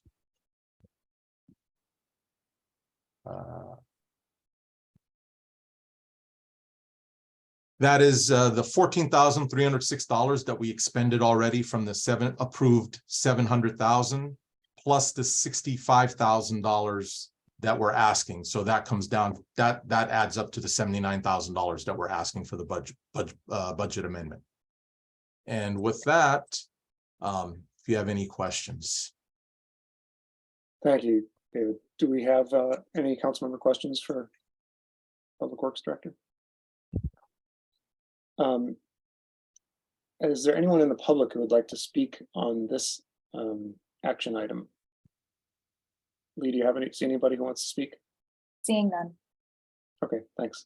And I'll close the public comment period and bring it back to council for discussion. Councilmember Thier, please go ahead. Yeah, I just actually wanted to move the item. So I think it's necessary. I think it's great. I think adding adding stuff in to prevent airborne pathogens in the council chamber is very important. So I would just like to move it when council members feel like they want it moved. I don't know if there's any more discussion. I don't want to. Councilmember Fredericks, you're on mute. Sorry. I was just going to say I would like to second it when council members feel we should move and I'm second. happy to accept the motion and the second. So thank you. Lee, can we have a roll call vote, please? Councilmember Fredericks, Yes. Councilmember Thier, Yes. Councilmember Wellner is absent, and Mayor Ryan. Yes. Thank you. That passes 3-0. Thank you very much. So now we move, we have two things left. And Councilmember Wellner explicitly asked me to wait on the discussion of meeting times until he shows up. And he believed he would be here by 6, so it's going to be close. So how does the rest of the council feel about moving to the discussion item and then moving the action item 4 to until after the discussion item? I'm not opposed to that, but if you really just want to vamp, I have a short town council report. Oh, what a great idea. Yes, please do that. Councilmember Fredericks. Let me do this. All right. I want to report a little bit on a meeting at Safe Routes to School for the schools that we had earlier this year. There's been a longer term project led by the Safe Routes to School representatives from the schools and Wendy Callens, who's the consultant for the global organization of Safe Routes to School, to identify what is needed in various areas, but including Tiburon Boulevard, to increase the safety of our kids as they go back from and forth from school. There's been a lot of Caltrans staff turnover, and despite the fact that a terrific spreadsheet was handed to the last director at the last meeting, the new director had absolutely no knowledge of it. The previous records and planning documents that are needed in our town was not handed to him. The issues that were identified by staff, by the group, and by Wendy include bike ped safety improvements, and some of them were communicated directly into the SHOP program for the project to repave Tiburon Boulevard, which is supposedly coming up in 2024. At that meeting, the Marin County Bicycle Coalition provided a broader historical perspective of the gap between our general bike ped master plan and the currently scheduled projects. Caltrans' comment was that some of the projects are not in the scope of the current project. They might be implemented if they didn't increase the cost or delay the project delivery. Subsequent to that, the Marin County Bicycle Coalition gave us an email asking for a resolution to address Caltrans and the problems that we are dealing with on the Safe Routes to School. committees. And that is my report on safe routes to school to this council. Thank you. Can I ask you a follow-up question? Sure. Is there anybody from the state who's not from Caltrans at those meetings? And I only ask because I feel like that might be the someone, like someone from Mike McGuire's office, for example, might be the person who knows how Caltrans works, other than this weird, like, interactions we have with them and Safe Routes to School has them. Well, Wendy Callens absolutely knows how they work. Okay. She's even identified if they ask us to contribute to costs to make this happen, if that is a possibility, how she and I can work with Tam to see what it would qualify for. But she's pretty knowledgeable about that hierarchy. And I did receive an email from someone saying, I want to call Caltrans, and I felt like my response should be, okay, I can give you 100 phone numbers and you choose which one. Yeah, definitely. Okay, well, thank you very much for that report. Do we have any other council member reports while we're here on the subject? No, but I think we should move to if you want to skip the item and move to the rest of it, we should. Yeah. Okay, so he did give me I am 5 minutes away 2 minutes ago. Okay. Oh, here he is. All right. I apologize Welcome, for welcome. my great tardiness this evening. Yes. And this was really just you establishing your argument for this next agenda item. Precisely. I get it. So if it's okay with you, that's where we are now. We are on heading into action item 4, in which we consider providing direction to staff on changing the town council regular meeting times. So I'm wondering if we can have a staff report on this item. Yes. Thank you. We don't need to do anything like take roll again to unabsent him or anything, or Nope, I've got it. he Marked. just slides right in and Yep. it's running. Great. Okay, good evening, everyone. Tonight we've returned to council with the results of the survey, asking the community to let us know what time they think the council's regular meeting should be. And tonight we're asking the council to provide some direction on what time you would like the regular meetings to be going forward, and we will act accordingly. If the council wishes to change its regular meeting time, we'll bring back a resolution at the next meeting affecting the change. If no additional action is taken, regular meetings are going to automatically revert back to 7:30 p.m., starting with our first in-person meeting on March 1st. And that is my report. Please let me know if you would like me to bring up the results of the survey on my screen. Could you bring those up? Yes.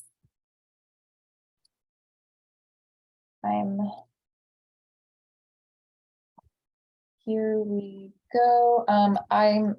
I think it's easier to read down here rather than this, but please let me know if that's good. Do we have any other questions for staff on this? Does this include the data from the late mail that you sent? Yes. Yeah. Thanks. Any other questions? Okay, so at this time, can I open it up to the public? If anyone in the public has anything they'd like to say on this agenda item, could you please raise your hand?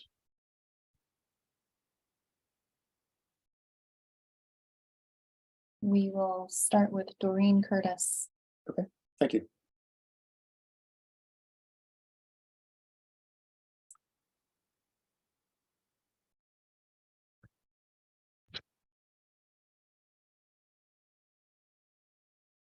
Hello, can you hear me? Yes, thank you. Welcome, Doreen. You have 3 minutes. Thank you. I just have a very quick question because I'm sorry, but I didn't pay attention to this action item. And I'm wondering if you could explain, is the proposal to go to live meetings with no opportunity to participate by Zoom, or would it be both? That's my question. Thank you. Thanks. That's a great question. And I can answer it, or I can defer to staff, whichever you prefer. Yeah, you might, let's just answer it. It's both. Yeah, it's both. We're Yes. want to make it such that the public can participate either in person or via Zoom. So if there's no other public comment, which I'm not seeing, then I will close the public comment period and bring it back to the council for deliberation. Would like to, Councilmember Wellner, please start off. Okay, well, my view is that we should keep the time at 7:30. I would comment that everything that we said about the statistical validity of a study that involves 95 people who happen to see our request is the value of it is nothing. There are 8,905 people who have not responded. So we really don't know what would be most convenient based on this survey. I think that the original logic of having the meetings start at 7:30 makes great sense. It allows people who are not retired or otherwise not working to be able to get home, feed their family, and then go to the meeting. As Mayor Ryan pointed out, even on Zoom, sometimes it's difficult to get out of work in time for these meetings. So as occurred to me tonight. So I think we should stick with what we've done for a long time and stay at 7:30. I'd like to speak. Yes, please go ahead, Councilmember Thier. Yeah, I would like to say that I actually think that the survey, a lot of people participated. You have 95 people who took the time, and out of the 95 people, over 50, almost 52% wanted the meetings before 6 o'clock. And if you count the 4 o'clock, it would be about 60%. So I don't think we can dismiss 100 people that participated in the survey. I also think that at times our meetings have gone on for 5 hours, 6 hours. A 7:30 meeting would finish at around 1 a.m. So I strongly think that we should keep the meeting at 5 o'clock. I think it's been working.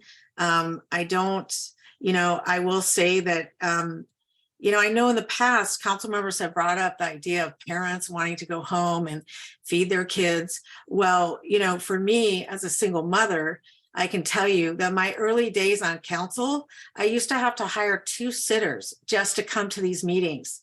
And I heard from other parents, even 2-parent households, that they could not come to meetings at 7:30, 8 o'clock at night because their kids were in bed.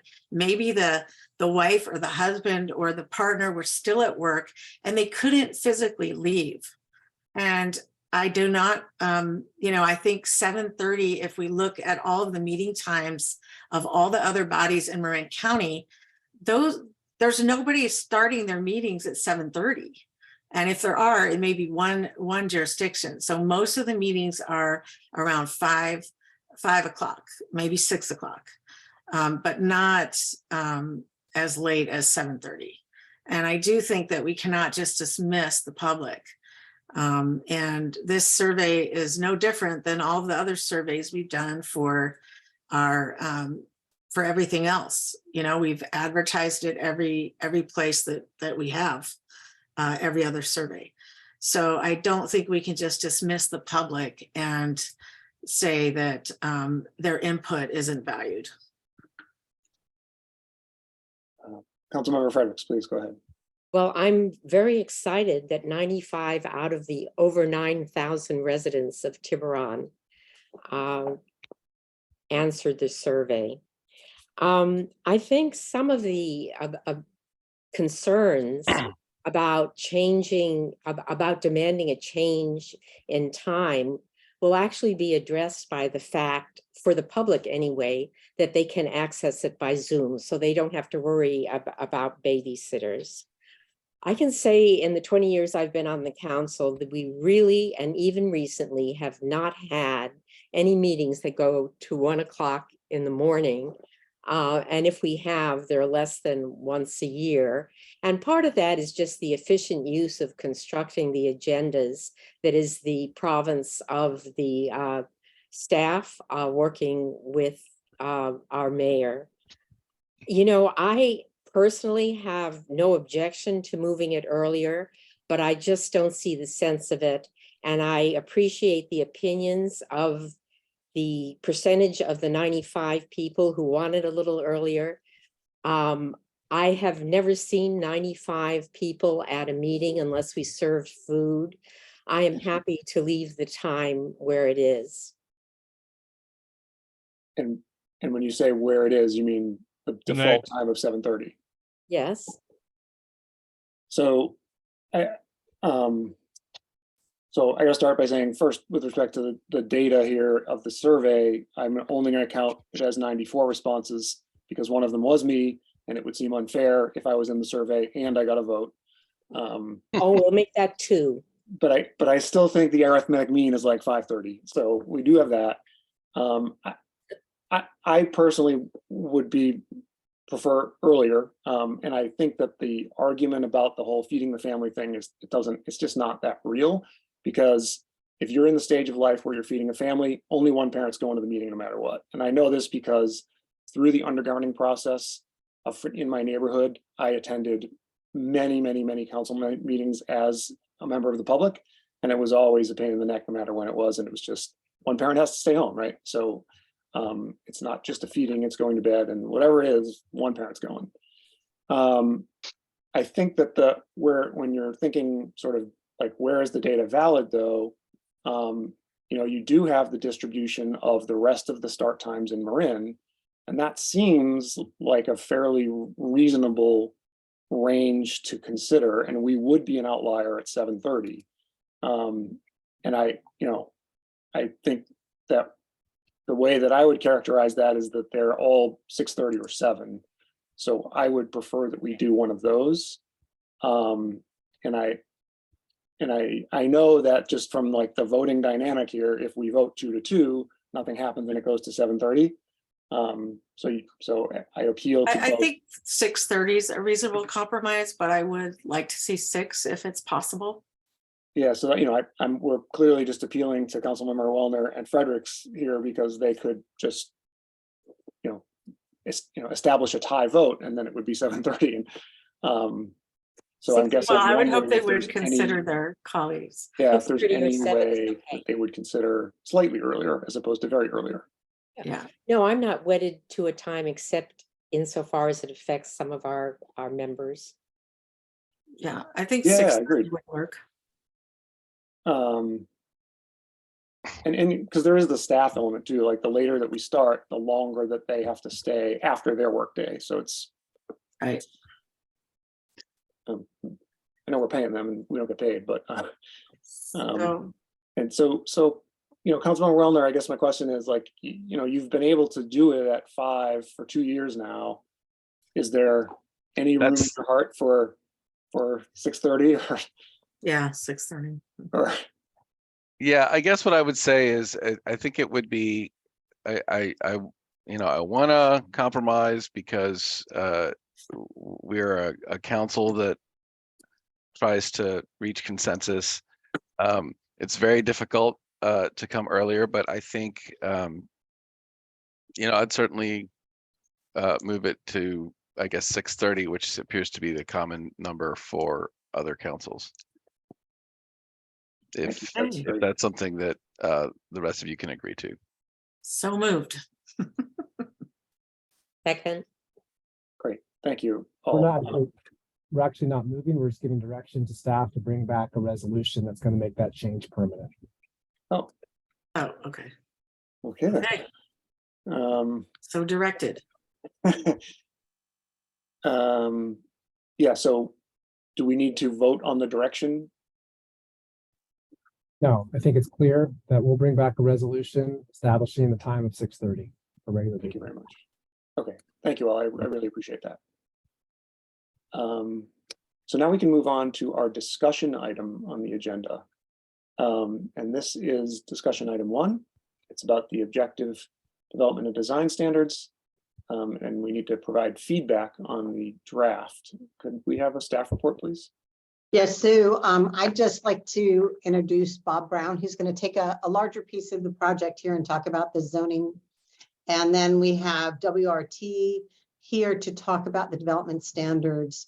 So what I really wanted to make sure we sort of lay the foundation here, that this is a piece of how we implement our housing element and we get our development and design standards put forth. So we're looking at the massing of the structures and how high things can be and the setbacks and the breaking up of the facades with respect to the design standards. So I want to make sure that it's been very complicated because we have the housing element that we've been dealing with for some time. And now we're coming and saying, okay, so what is this? These are the permanent design standards that we're recommending that they go forward, and rezoning as well. So it'll be partnered together as part of what we will look to do in the spring as a permanent ordinance. So tonight, we're not adopting any of these. We're looking to the council for some discussion and to the public. And we did receive late mail that I hope we'll be able to answer a lot of those questions through our presentation, and those that we don't, we'd be happy to circle back, no problem. So I just didn't want to go through all of them now and sort of ruin the thunder of my colleagues. So what I'm hoping tonight is that you provide us some feedback. We did work really, really extensively with the design review board to arrive at some of these massing discussions and criteria. And I feel pretty confident that we have thought about a lot of the issues and gone back and changed things in response to other discussions that have come up. So with that, I think I'm going to let Bob get into his side of it and share his screen. And then Matt will do the same thing. So with that, I'm going to just close my video, but I am definitely here for questions. If the city clerk could give me, town clerk could give me access to share. There we go. Thank you. All right, can everyone see that? Yes. Yes. Okay, very good. And let's start. Okay, well, thank you very much, Dina, for that intro, and good evening. So our presentation tonight is going to cover a number of things. We'll start off by talking about these new state housing laws that mandate objective standards, which is why we're going about this exercise. How the odds, we'll call them, the objective design and development standards, we'll call them odds, will play into your development review authority under these new state laws. And then we'll talk about the draft document itself. So I'll provide some overall context on the design objectives of the new general plan and the housing element that the odds, as Dina says, are trying to implement. And then my colleague, Matt Faker from the architectural firm of WRT, who you've just heard about in terms of their park planning skills, he'll walk you through some of the more important aspects of the draft odds itself. So why are we doing this? I'm sure that the council has had briefings from the town attorney, and you've certainly been to league events talking about the many changes in state housing laws. So I'll be brief here, but in a nutshell, these laws seek to limit local land use discretion and streamline the development approval process as a means of increasing housing production. So these laws constrain the development review authority to compliance with objective standards. So how are these defined? They're standards that involve no personal or subjective judgment, and they're verifiable based on an external and uniform benchmarks. So numeric regulations work just fine, but you will no longer be able to base a decision on compatibility, say, with the surrounding neighborhood, et cetera. So those won't work where you're limited to just working with objective standards. There are a lot of differences in these laws. These laws are very complicated. So we'll kind of walk through four of them, actually. So for applications that come in and cite the Housing Accountability Act, those are projects that would involve creating 2 or more new housing units. And you can still run your typical permit processes. You just can't deny or reduce the density of the project if it complies with all of the odds. But you can condition a project on making design changes as long as they don't de facto deny the project or reduce the unit count, and as long as the affordability of any proposed affordable units isn't affected. So, and the review is limited to a maximum of 5 hearings or meetings. SB 35 projects, a little more draconian here, but they have to meet more qualifying factors. Again, it's involving 2 or more new housing units, at least half of which have to be deed restricted for low-income housing, which is a pretty big lift. And they also have to commit to paying prevailing construction wages, which again, typically does not occur in suburban locations, at least previously. But for these projects, you're limited to a ministerial process. So if the project meets all of the adopted odds, it's approved and there's no sequel review. And then we have for the housing opportunity sites that you see in your recent housing element, the ones that are designated for lower income units. If we get a rental project that includes at least 20% lower income units, that project would have to be approved if it meets the odds. Again, no secret review. The law suggests you can do design review, but only based on compliance with the objective standards. So I really am not sure what that accomplishes or how that would work, but nonetheless, it's in the legislation.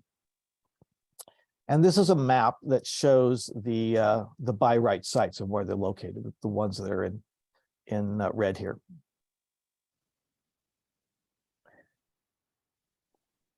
And 1 month ago, we have a new law, AB 2011, became effective. It's applying to projects with 5 or more new housing units on commercially zoned sites that are located on streets that have a minimum right-of-way width of 70 feet, which such as Tiburon Boulevard. And that include at least 15% low-income units and pay prevailing construction wages.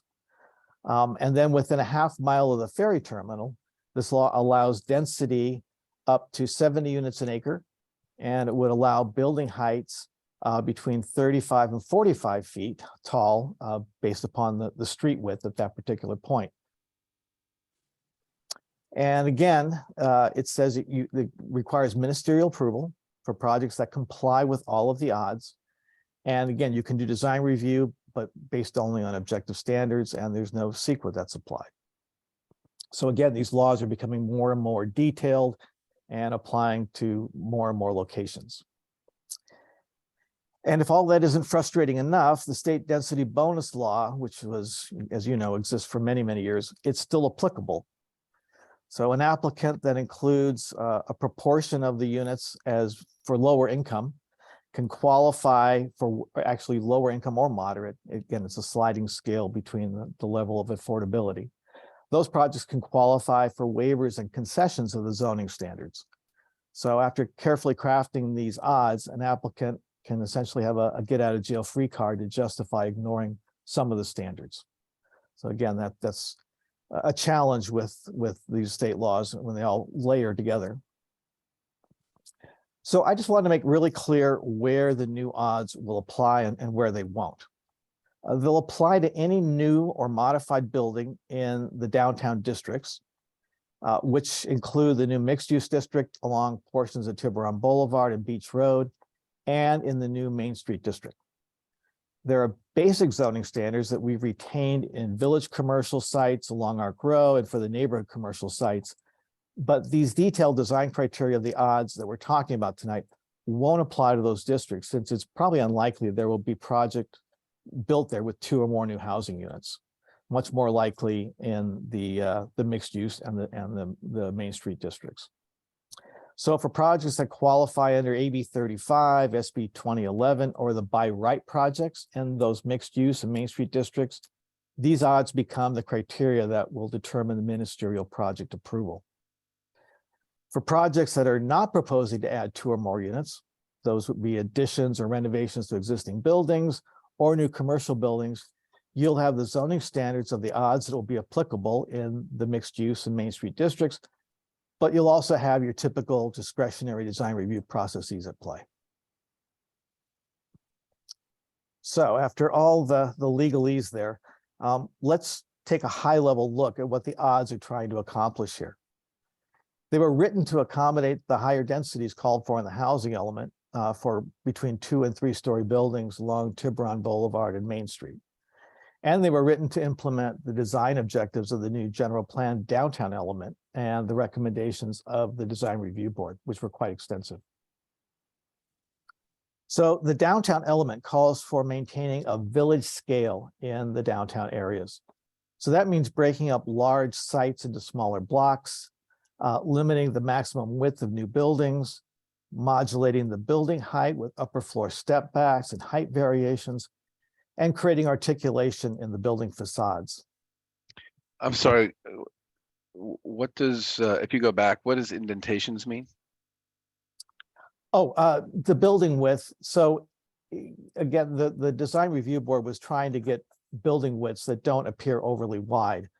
And so in some cases that doesn't really work well when you're trying to do like an underground garage. So these odds built in, and Matt will talk about this, are they've got to be gaps between the buildings that go back a certain depth. So from the street facade, you're getting the appearance that they're different buildings, even though they may be joined in some way.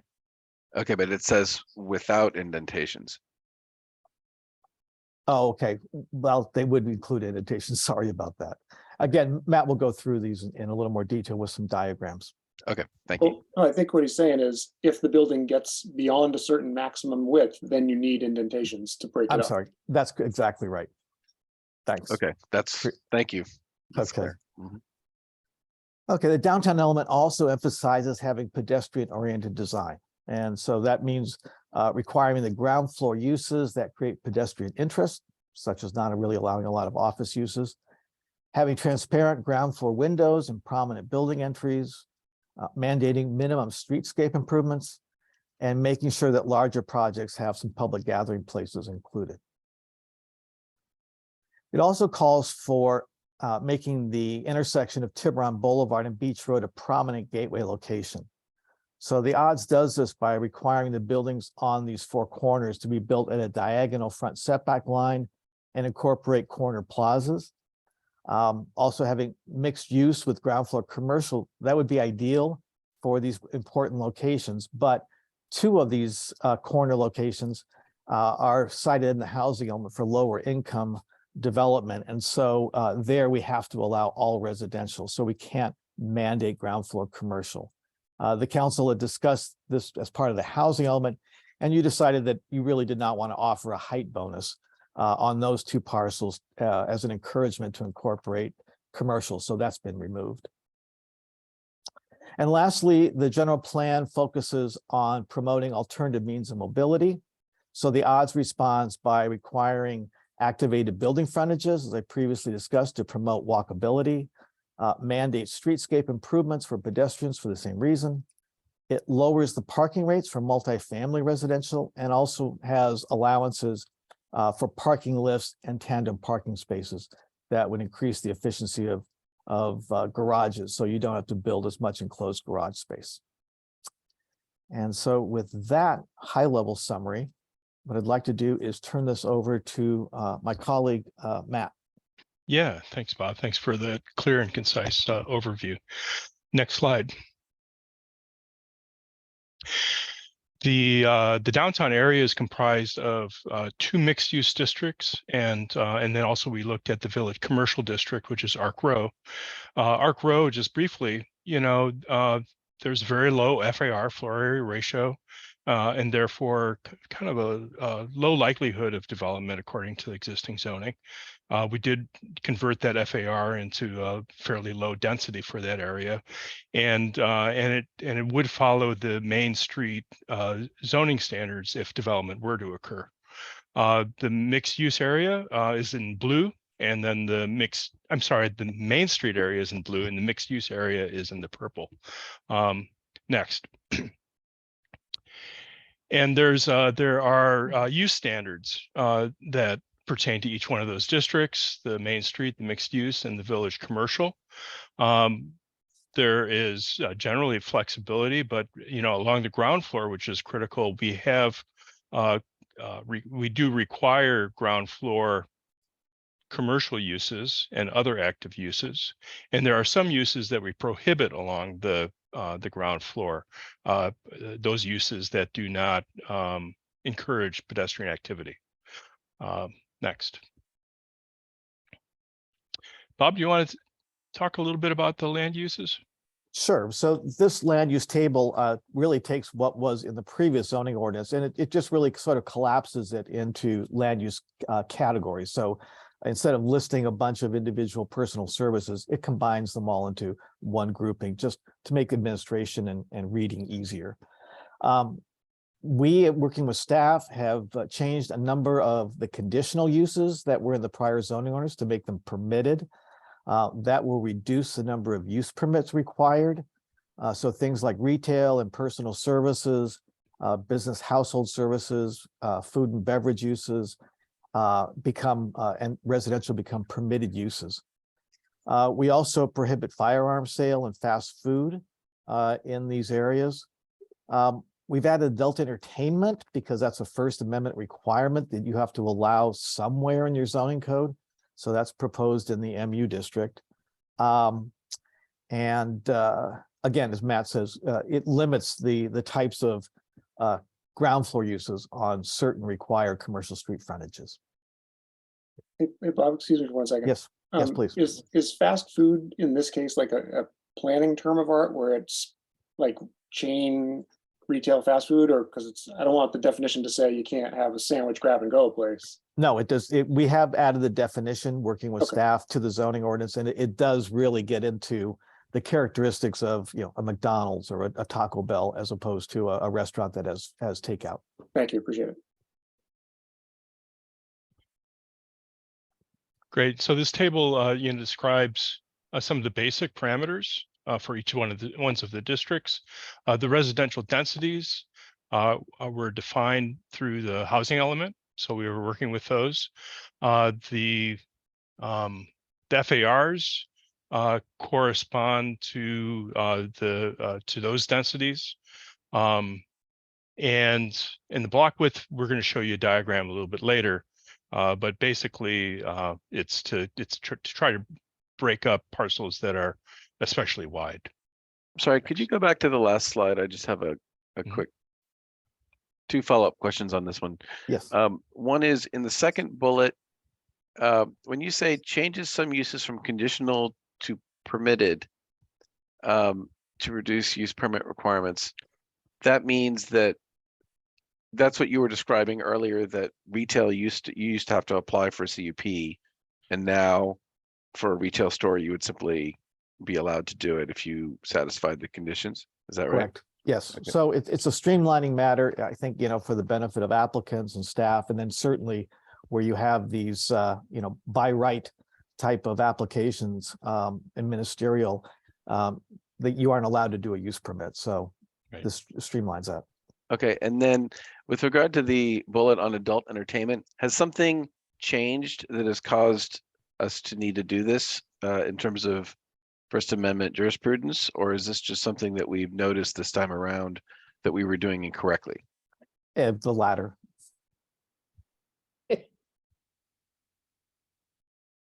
And it's discretionary, so the council can not approve it. Is that correct? It is, yes. Some jurisdictions have very detailed adult entertainment ordinances that, have a lot of definitions and descriptions and limitations. But yes, this would be a conditional use. Right. And I believe it's prohibited along a ground floor. That too. Yeah.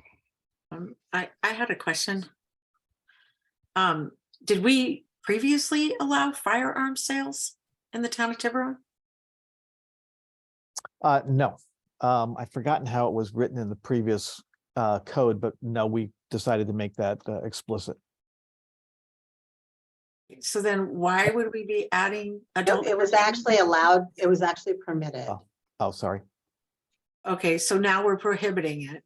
And then Within these districts, but we cannot prohibit it throughout the town. That would be against the law. But within the mixed use district, the Village Commercial on Main Street, it would be prohibited, and currently it is not. It is a permitted use. Thank you, Dina. okay, and then we're adding the adult entertainment as a conditional use because of a First Amendment requirement?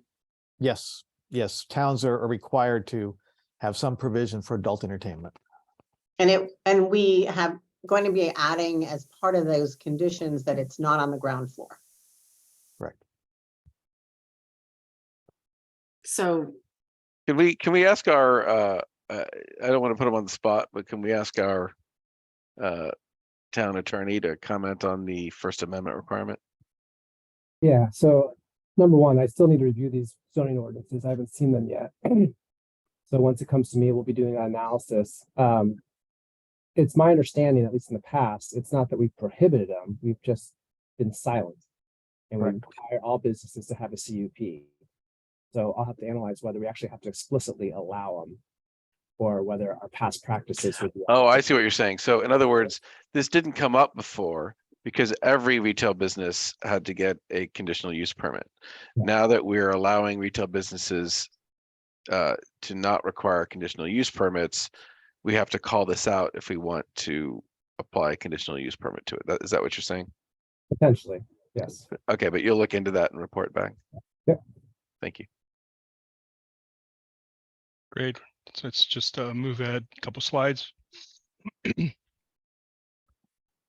And so then go, talking about the design character in your downtown. Let's go on to the next thing here. Great. So what you see here are some parcels that are especially wide.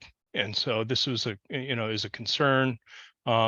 Those would be considered super blocks if they were to develop. And so one of the things that we address in the standards is breaking up those super blocks. And what you see are indentations, in the form of courtyards. Parcels that are this large would have to have at least a courtyard to break up the streetscape, and that would be a publicly accessible, privately owned, publicly accessible open space. Hopefully they would extend that as paseos and break up that block further. But it was the design review board's opinion that that it's just not a design practice that's common to break up, to mandate breaking up the parcels to that extent. So next. Yeah, so here's the, over an acre would have to have the courtyard.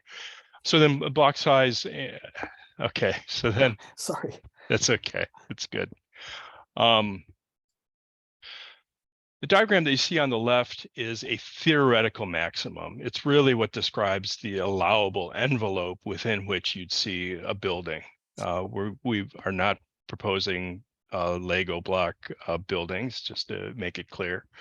And below that, you see the ground plane, and the ground plane has a little bit of thickness. That's not indicating a garage or anything like that below grade. That's just saying that there's some substantiality below that ground plane. So what do you see here? We're limiting the scale of buildings through height and through width. And so the massing increments deal with the width, that you would only be able to build 90 feet. That'd be the maximum width without an indentation, and the indentation would be sufficient so that the two massing widths would appear separate from one another. We would hope that a developer would then extend that indentation further and make it a paseo where you'd be able to enter the building mid-block, but that's not a requirement that we put into the standards. And then we're also varying it in height, and this is the Main Street. This is the Main Street condition, where we would allow buildings to be up to 3 stories for a certain width, and then it would have to step down. So we'd have this variety. Looking down the street, there would be some variation in height, and there would also be a difference in architectural expression. So the a facade that was 2 bays wide, that would be 60 feet, would be one architectural expression, and then even though it's in the same plane, the same vertical plane, there would be another architectural expression. Then there'd be an indentation, and it would be up to the designer to figure out how to work within these parameters, but it would assure that the scale of development was more appropriate to Tiburon. Next.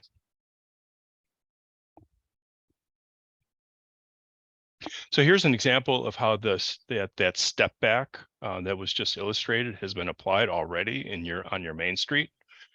We've got a 2-story, we have a 3-story building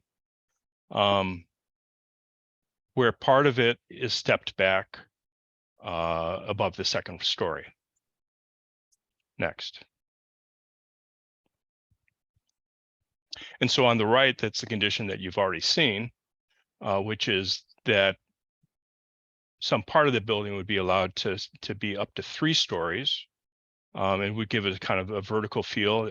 And Tiburon Boulevard is a very wide street. It would actually help give it some spatial definition, make it into more of a formal boulevard. But some parts of that building would have to step down to 2 stories, and some parts of that building have to be recessed. In Main Street, you're not allowed to go up to 3 stories. Everything would have to be 2 stories, and we want to hold the street edge because of that spatial enclosure that you get along Main Street. Is part of what gives it a sense of intimacy, a human scale.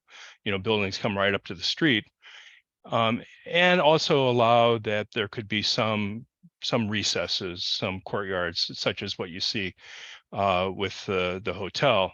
You wouldn't want to have the whole street being stepped back, or even the full width of a parcel being fully stepped back, because you'd lose that sense of spatial enclosure. But you would allow some part of it at the ground floor to be stepped back.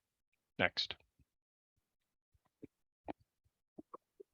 And so here, on the right, you get an example of how there's that architectural variation that I was talking about between the facade increments.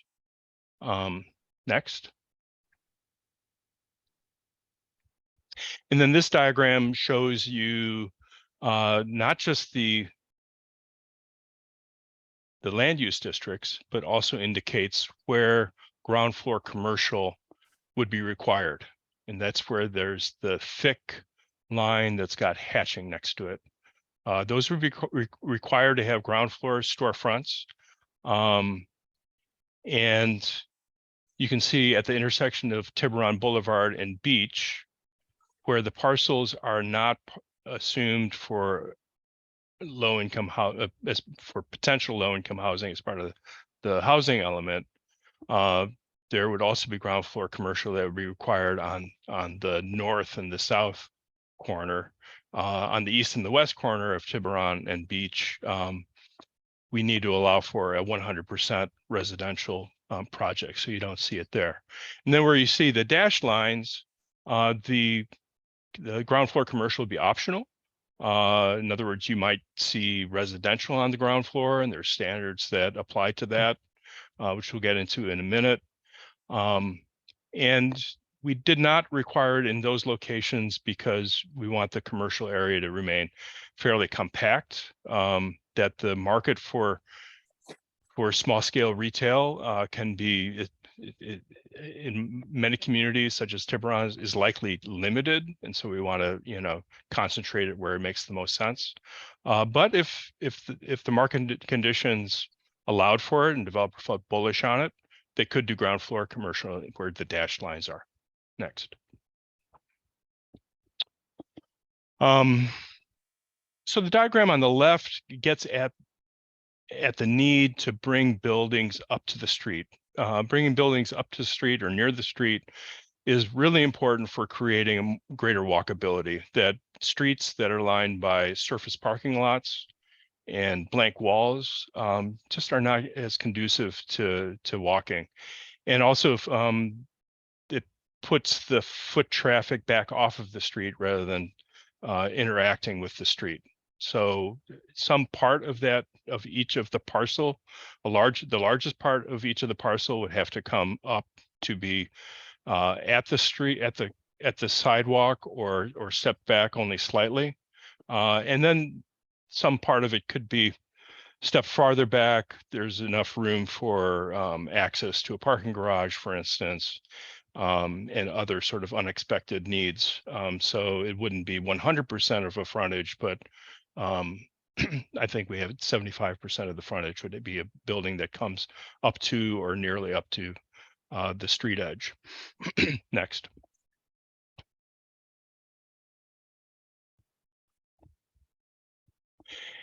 Yeah, and so this illustrates what a commercial frontage looks like. In front, by frontage, we mean the ground floor facade of the building and the sidewalk. That's the zone where, if you do it right, that's where pedestrian activity can be encouraged. You do it wrong, you can really discourage pedestrian activity. So we give it a lot of attention in the standards to creating the right conditions for human scaled pedestrian activity. And in the case of Main Street, we want to maintain the existing street wall, which is at the property line. In the case of Tiburon Boulevard, we have very narrow sidewalks in some places, sometimes as narrow as 10 feet, which really is insufficient for pedestrian activity associated with commercial development.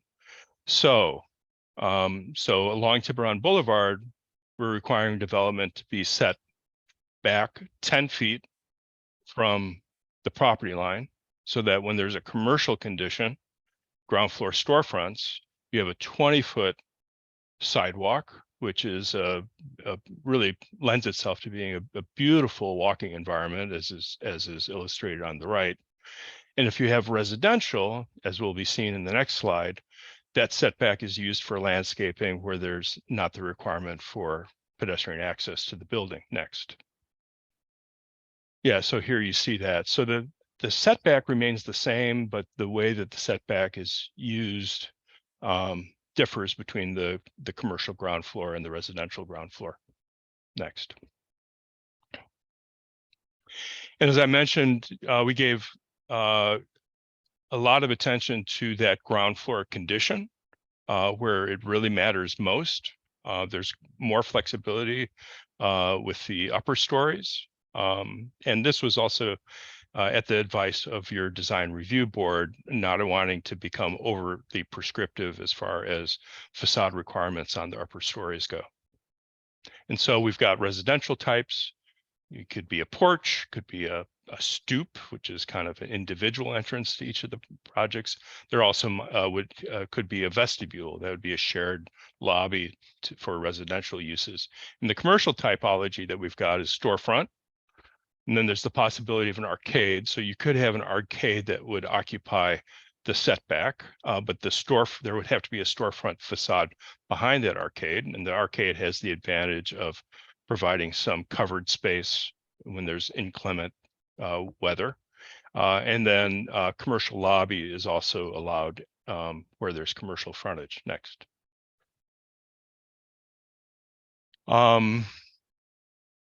As I mentioned, two of the two principal detractors from pedestrian-friendly environments are surface parking lots and blank walls. And in fact, there's been really interesting empirical research that shows that those conditions actually encourage unwanted behavior, that there's higher incidence of crime, for instance, in communities where there's blank walls and surface parking lots. So what we want to have active ground floors where there's windows facing onto the street.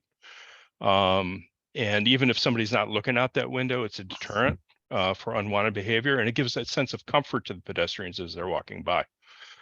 So this is transparency. This is about the extent of windows along the ground floor for commercial uses. Next. And there are also transparency requirements for residential uses in upper stories. And so there's restrictions in terms of the ground floor uses. Some things are just not allowed. For instance, auto services could be provided in the middle of a block, but not along your public streets. And then some uses would be allowed by right, which is what is necessary for a streamlined approval process for qualifying projects. Next. And then there's also standards that deal with open space, and there is both private open space. Let me talk about that first. Private open space requirements in the downtown districts is the same actually as is applied throughout your town. The difference is that with more urban building types, it's necessary to give some flexibility so shared open space can be counted towards that open space requirement. So examples of shared open space would be a shared courtyard, a roof deck, that sort of thing. And there's also a minimum private open space associated with each unit. And then the privately owned public open space, that pertains to where there's the corner plazas. That's where Tiburon and Beach come together, where there's a required sight line distance for emergency vehicle reasons anyway. So we're making good use of those corner courtyards, and then corner plazas, and then courtyards are required of those parcels that are roughly 1 acre or more. It's where you've got, I think, 40 or more units in a project requires a courtyard space, and that courtyard would be accessible to the public. So it's a way of adding activity and amenity along Tiburon Boulevard also. Next. So yes, this is the, you know, that very important intersection of Tiburon and Beach. It's kind of gateway into your downtown. It's also the place where people cross. It's where your crosswalks are. And so by adding activity where the people are going to walk naturally and all, it just helps create a more connected fabric. Next.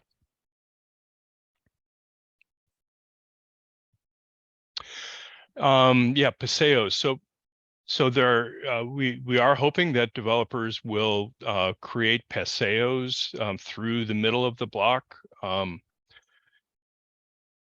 There's some flexibility there. Next. Street frontages. I talked about that already. Next. And then the parking and the parking requirements. Bob can speak to those a bit, but you know that the provision of the stacked parking and the tandem parking is a way of making development more compact, which means that the buildings don't have to have as large an envelope by providing that kind of flexibility. And the stacked parking requires a 20-foot ceiling height, and that then, as does really nice retail space, needs to be 18 feet or 20 feet, which is one of the reasons that there's the 45-foot height limit. Less than that, really, either you're compromising the retail space or you're really squeezing the ceiling height on the residential space, and that may be acceptable for affordable housing projects, but it's generally not, is safe to say it's not acceptable for market rate.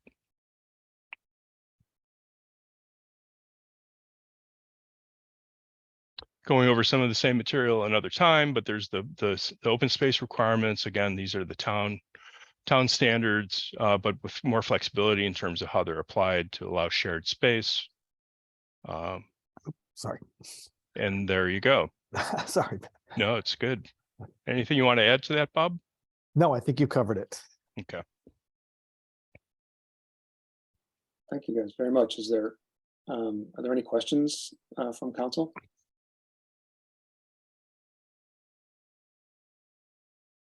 I don't see any.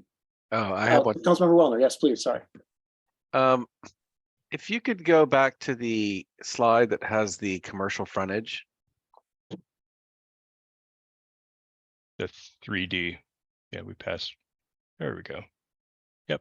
Oh, I'm sorry. I mean the map. Commercial. The map with the. Okay. Okay. That shows where it's required. There it is. Yeah. So I see that at Beach Road and Tiburon, right, we have the two corners that have the commercial street frontage required and the two corners that don't. And I wanted to understand why we don't have commercial required in the two that don't. I believe it's due to our plans with regard to where affordable housing will be, but I'm not sure. So could you explain that?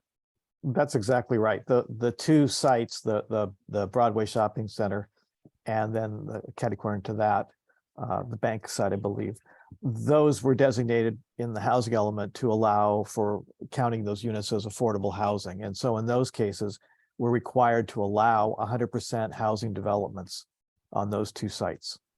I'm not sure that would happen, but again, we have to have that allowance. So we cannot require ground floor commercial on those two locations. Right, and that's why originally staff were at least providing an option that we provide a height bonus or a Yes. story bonus in order to encourage commercial.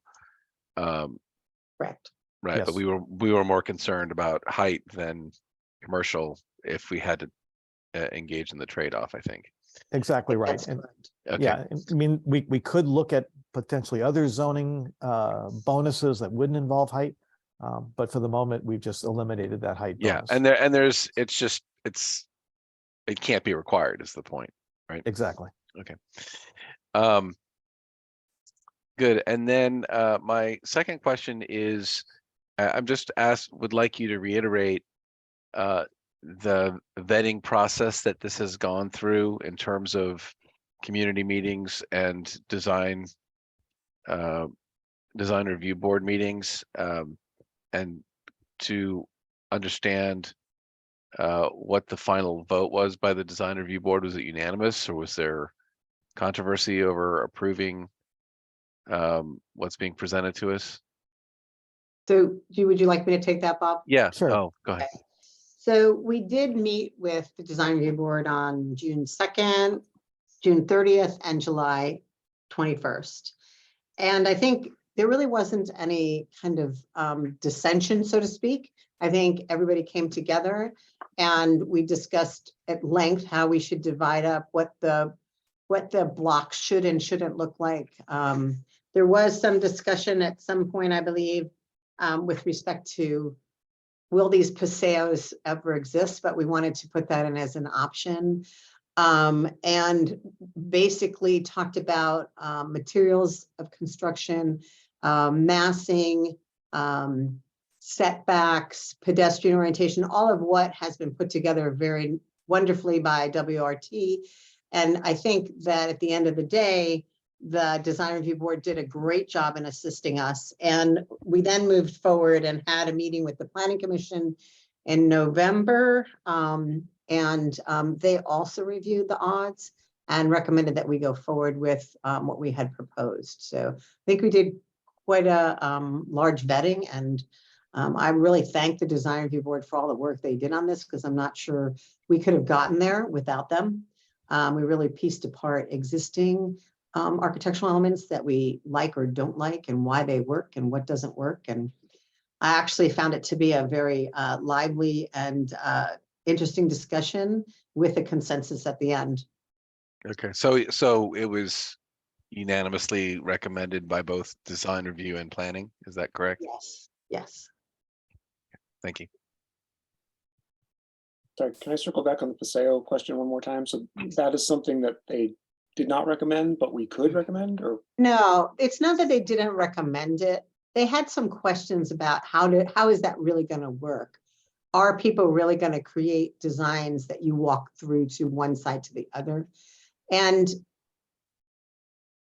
at the end of the day, the design review board said, it may not happen, but it is a nice way to connect one side of the building to the next and to another roadway.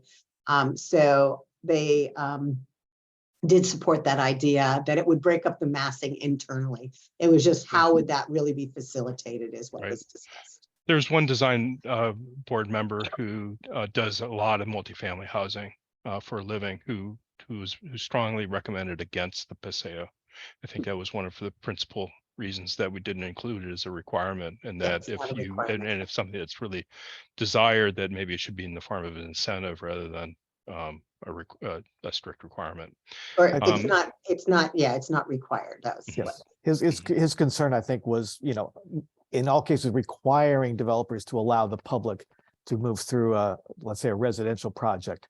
because of security issues. So it's an Yeah. option, but it's not a mandate. Right. That's true. That was the only one that we really discussed at length. Right. Okay. And the Paseo really, it's hard to know exactly how they would link in. A Tiburon to Arc Row connection would be very desirable. But in other locations, it's less clear. And of course, in Tiburon to Arc Row, those parcels are fairly small. So the requirement of Paseo becomes problematic. Right, thanks. And then, sorry, this is a probably dumb question, but I gotta ask it anyway. So like when when Dina brought the arena proposals to us, and we, that we had maximum densities and calculating based on volumes of buildings, and now a lot of these ODDS standards are sort of requiring setbacks that essentially take away volume from the rectangular three-dimensional building. I'm assuming that you verified that this doesn't shrink the building so much that we actually are losing units, right? The units still pencil out, even with the setbacks on the upper floors? Yeah, yeah. Okay. Yeah, what's really limiting is the FAR is ample envelope for the densities that are being that you're working with, which are very workable densities, honestly. Thanks. I just wanted to make sure. Mhm. Thank you. Any other questions first? Staff or the consultants? Okay. So then why don't I open it up to the public? If there's any members of the public that want to comment on this item, could you please raise your hand? And then Madam Clerk, if you see anybody, please let me know. I am seeing none. Okay, thanks. Oh, Here they come. Okay, we'll start with KS. so if you could just state your name and then remember you have 3 minutes, please.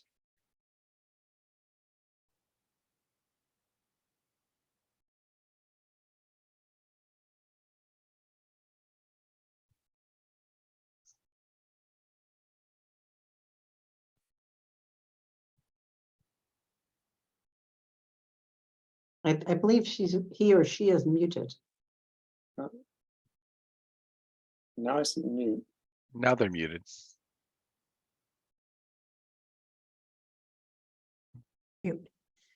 Can you hear me now? Yes, we can. Go ahead, please. Okay, I'm Kathy Silverfield and I'm at Point Tiburon Bayside. And for the past year, we have been discussing the sites in the housing element plan.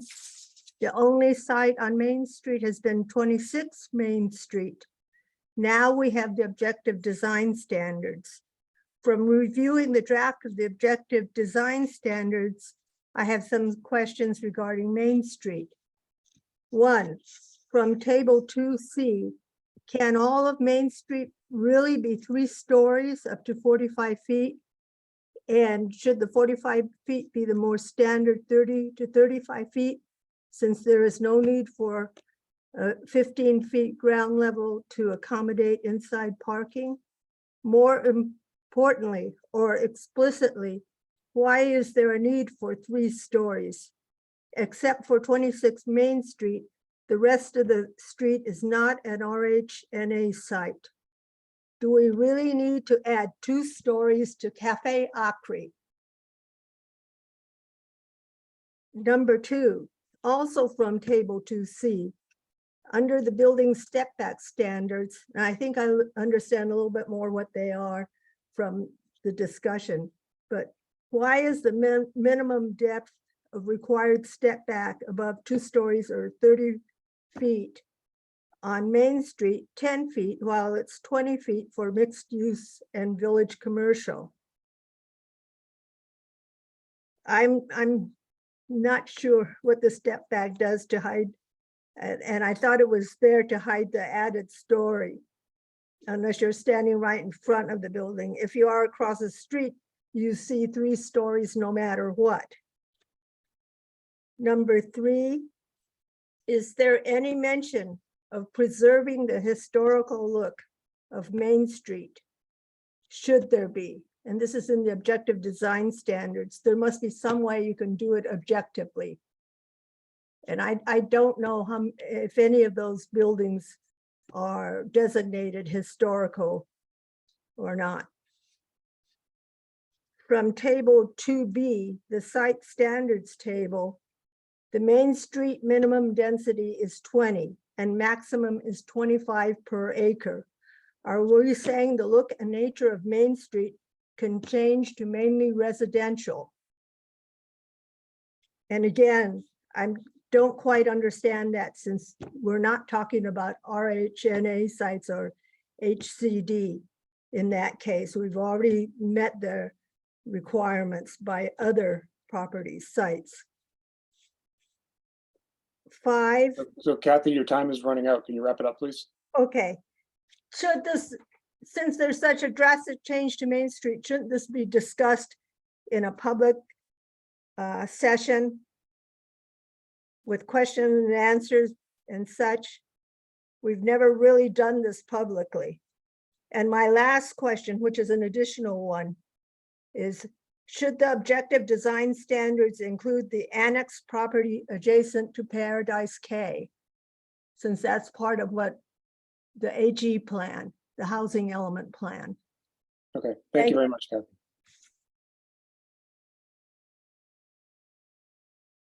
Next is Doreen Curtis.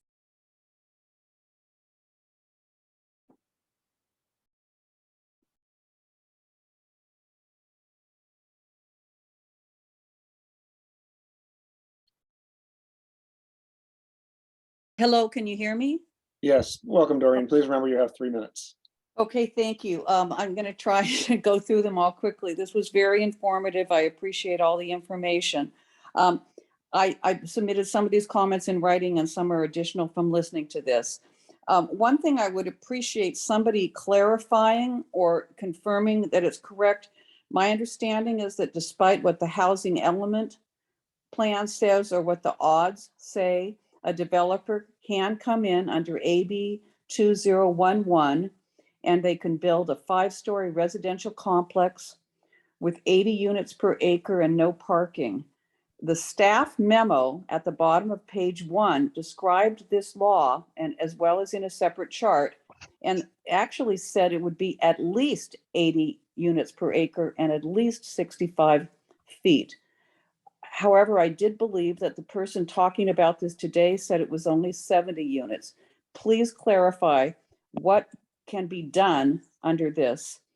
And a related question is, since we are now, I guess, eliminating the requirement for any commercial space, we're now saying multi-use with no commercial requirement. Can we now take ourselves out of the AB 2011 law by saying it doesn't apply to us because we are not requiring any commercial? Because I'm very concerned about this and the densities and heights and no parking requirements. If it is still the law and will apply, can we please talk to the Belvedere Land Company about this and try and negotiate limits? Because I have read in several places recently that they were exploring a 5-story high density housing with a 2-story garage. I also don't understand when you were talking about AB 2097 and why it did not apply. That may be less relevant. With respect to Main Street, I have 2 specific questions. One is, somewhere I read that you're not going to allow offices on Main Street because we want it to be pedestrian friendly, but there are, quote, business and household services and, quote, personal services. I don't know what those are, and will those be allowed on Main Street? It's important that the facades and the main first floors be restaurants and retail, I believe. So I'd really like to understand what you guys are going to allow. Why are we rezoning to only allow emergency shelters downtown? Wouldn't it make sense to keep it as it is now and keep our options open? Can we do anything further in terms of objective standards to try and maintain the historical look on Main Street? I fear we're going to lose it. We already have at least 1 or 2 buildings where we've lost it. I would hate to see us lose all of that. Is there anything we can do? We've had 3 minutes. Could you please wrap it up? Yes, my last question is, the plan in the housing element is to rezone the annexed property. The odds does not mention that. is it important that we also mention it in the odds? Thank you for listening to my questions. Thank you very much, Doreen. Lee, do we have anybody else? I'm seeing no additional comments. Thank you. Then I'm going to close the public comment period, and I'm going to ask staff if they have any answers to those questions, because I thought a lot of them were excellent in the way they hadn't been covered in the presentation. Do you want to start, Bob, and then I'll fill in Sure. blanks? Sure. So the first question was a big one from Ms. Silverfield, and I think that Ms. Curtis brought it up too, which is Main Street. So we have standards that we proposed that would allow 2- and 3-story buildings on Main Street and mixed-use developments. As Matt showed, 2 stories would be allowed at the street frontage. You would have to step back to get to the 3rd story, so they would be less visible from the sidewalk. So yes, in terms of the housing element relationship to the odds, yes, it could be restricted to the one site that is a housing opportunity site at 26 Main.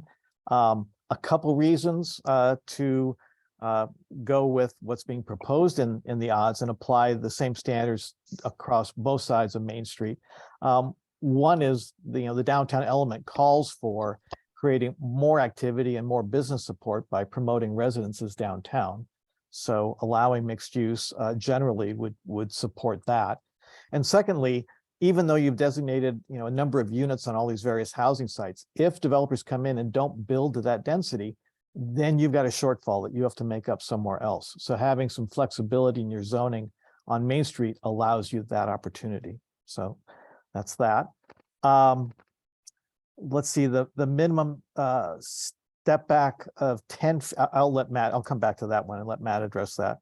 The question about historic buildings. So a couple of these state laws do exempt historic structures that are on a local list, which you do have, if they're being demolished.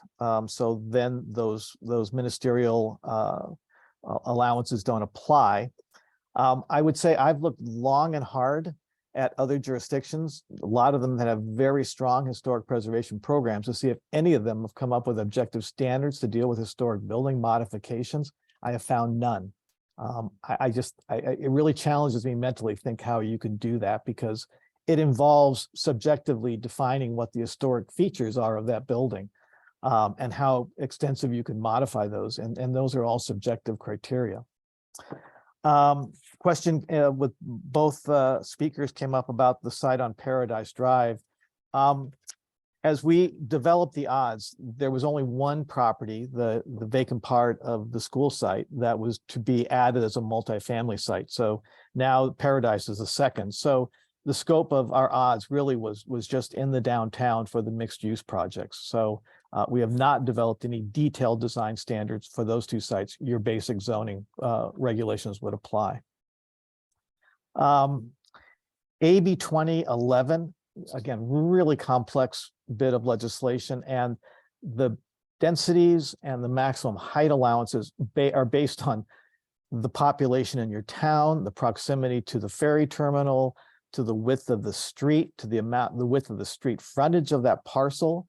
So all those things come into play, and we've done a little more noodling on that. And among the staff, we believe our interpretation of the law is that within a half mile of the ferry terminal, particularly on Tiburon Boulevard, given its width, you could do up to 70 units, or the law would allow up to 70 units per acre. And the heights, though, would not be 5-story. They'd be limited to 35 to 45 feet based upon the width of the street at that location. And yes, the law does allow no parking if that's practical. Let's see, the question also about AB 2011, if we have areas that don't mandate commercial, can those parcels not qualify for AB 2011? And no, you would have to not allow commercial there at all. So if you allow retail, if you allow office, then the site is available for AB 2011. There was a reference to AB 2097 that was in one of the slides. It exempts parking. we've concluded that that doesn't apply to Tiburon based upon the unit sizes and all the minimum densities and all that. So I don't think we need to go there. In terms of the Main Street district, offices are not allowed on the ground floor, but personal services, business and household services, those would be allowed on the ground floor. And again, those are the uses that stimulate pedestrian activity that we're trying to encourage. A question about emergency. And personal services is like hair salon or nail salon or something. Exactly. Okay. Emergency shelters. Again, you need to allow it at least somewhere in town by right. You could choose whatever other districts you want to allow it as well. And then again, I think the last question, I'll pass this over to Matt. The question was, why is the minimum step back for the upper floors 10 feet in Main Street and 20 feet in the mixed use districts along Tiburon Boulevard and Beach? Matt. And Okay. maybe Matt, you can talk a little bit about the historic character and design. Yeah, for sure. Well, let me start with the dimensions. So Tiburon Boulevard and Main Street have different setback requirements. On Main Street, it's a 0 setback minimum. On Tiburon Boulevard, it's a 10-foot setback minimum. The 10 feet on Tiburon Boulevard is what allows you to get a sidewalk that's more appropriate for commercial frontage, storefront, or get 10 feet of landscaping if it's residential frontage. In the case of the Main Street, there's no setback because that's what you've got today, and that's what one of the character defining features of the Main Street is, that continuous street wall. So if you have a 10-foot setback on Tiburon Boulevard, and if you have a 10-foot setback at the ground on Tiburon Boulevard, and you step back the upper floors from the property line, that's 20 feet. So it's really the same. It's the same. Yeah, it's the same relative to the building face, right, but not relative to the property line. That's super interesting. Thanks. Yeah. I probably could have said that first. No, yeah, that's great. Thank you. These are very helpful answers. And then as far as the character, the historic character, yes, I mean, it's you have a charming environment there.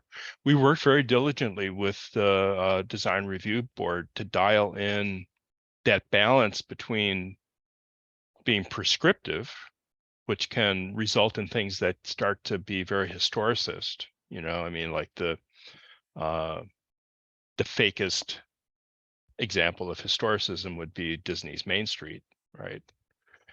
Versus something that's more flexible, which allows design creativity and allows buildings to be more in their moment in time, more representative of this moment in time. And every community, sets that balance differently. In the case of your design review board, they said, we want to make sure that the ground floor is really active and appropriate. We want to make sure that the buildings are not overly wide. Put a lot of attention into the width, not only the massing, but also of the facades. The architectural facades, are limited in width and all. And then we said, well, what about cornices? What about things that, kind of help scale it horizontally? And they said, we just really don't want to go there, because that starts to be very style oriented. It's sort of becoming deterministic as far as what would be an appropriate style.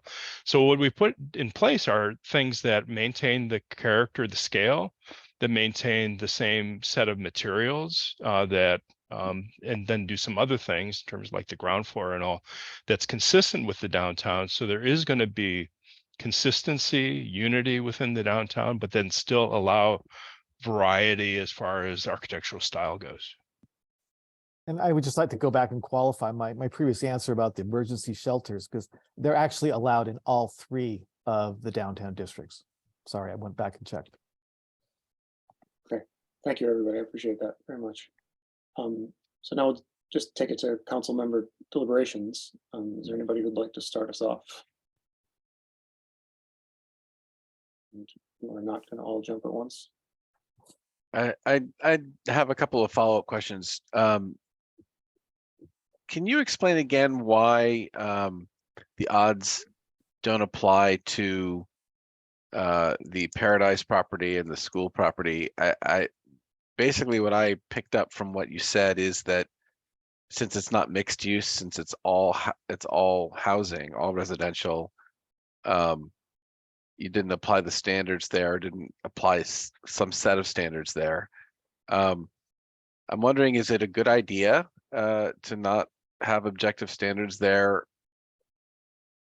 Well, In again, case somebody triggers a builder's remedy or some other.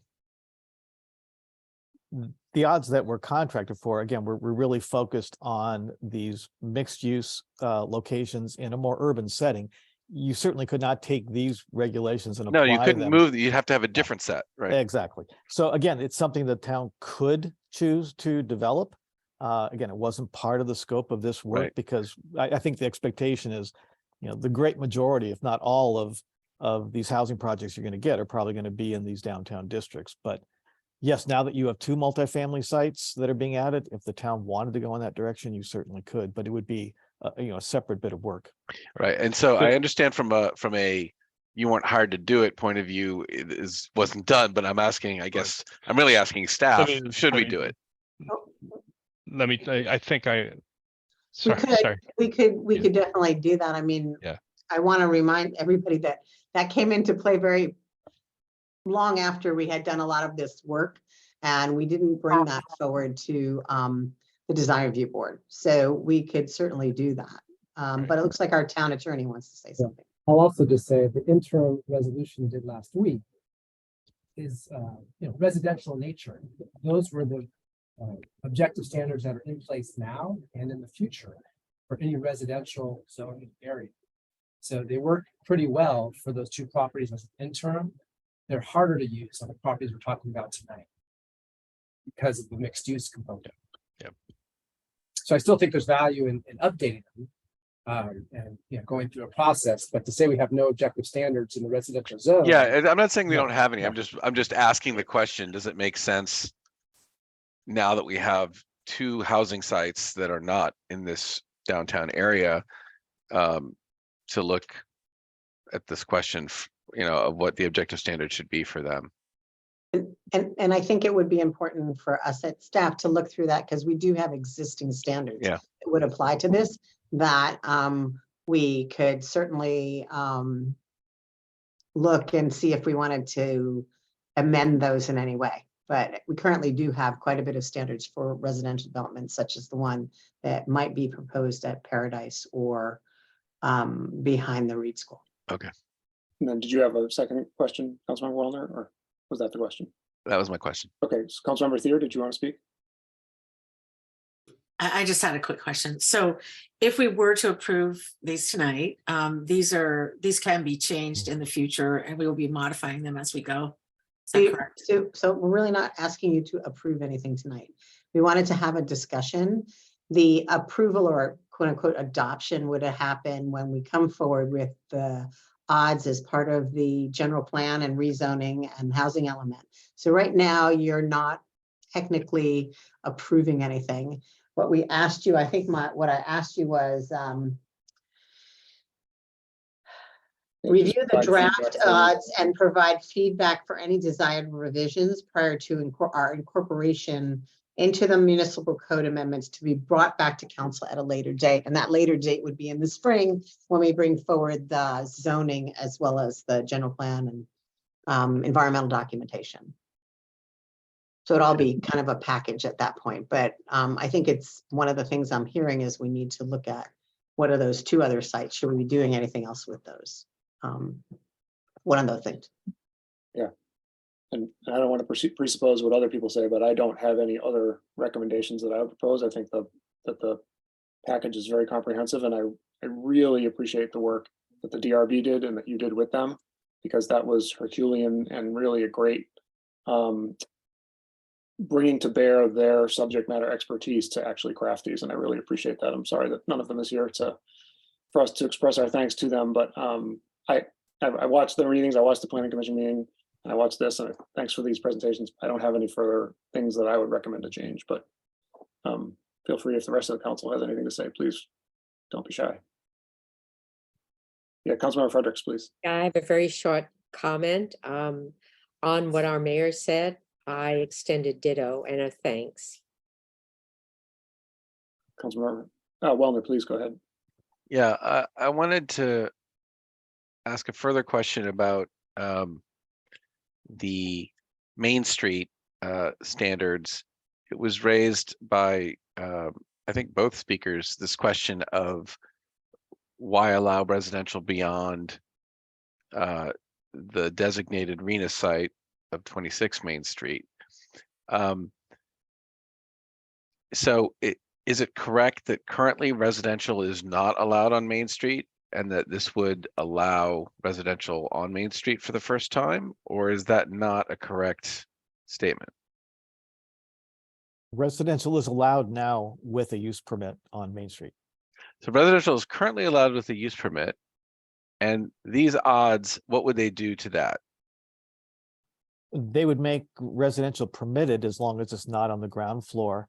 And again, they would create different design standards than currently exist for, you know, modulating building height and facade width and all the other things that Matt went through, which you don't currently have. But it's not permitted on the ground floor. Correct. That's correct. Okay, thank you. And what this would do, and I think Bob alluded to it somewhat, is it allows us to have more flexibility if we have sites that don't develop to the density that we actually indicated within the housing element. It's kind of, it's almost like buffering, but not really. So. Okay, yeah, I would just, I agree. This is a huge amount of work. It probably will take us a second pass when you guys come back in the spring for us to fully digest and understand it. But I think the discussion and the repetition is very helpful, and you know, a lot of work went into this, and it looks really good. Interested in hearing what your analysis is of those other two parcels. Definitely. And I will relay your thanks to the design review board at tomorrow night's meeting. Thanks. Unless, then I'm going to close that item, and I'm going to ask Councilmember Wellner only if he has any town council member reports, because we did already have one from the Safe Routes to School meeting. Do you have anything to report? I feel honored to be asked as an individual, but I have no report. And then do we have any town manager reports this evening? No, Mr. Mayor. Thank you. Thank you. So that adjourns the regular meeting of the Tiburon Town Council. I'm happy to have everybody stick around because we do have a special meeting right on the heels. Does anybody need to take a quick break before we press into the special meeting? Just raise your hand if you feel like that's something you want to do. Okay. In that case, we'll move right into the special meeting. And to do that, I believe that I am going to call to order the special meeting of Tiburon Town Council on February 1st, 2023. And I'm going to ask the clerk, Madam Clerk, to call the roll, please. Councilmember Fredericks. Yes, here. Councilmember Thier. Here. Councilmember Wellner. Here. And Mayor Ryan. I'm here. Thank you. And so we have two items on the agenda. And the first one is to provide direction on the next steps to fill Vice Mayor Griffin's seat. Could we have a staff report, please? Yes, thank you.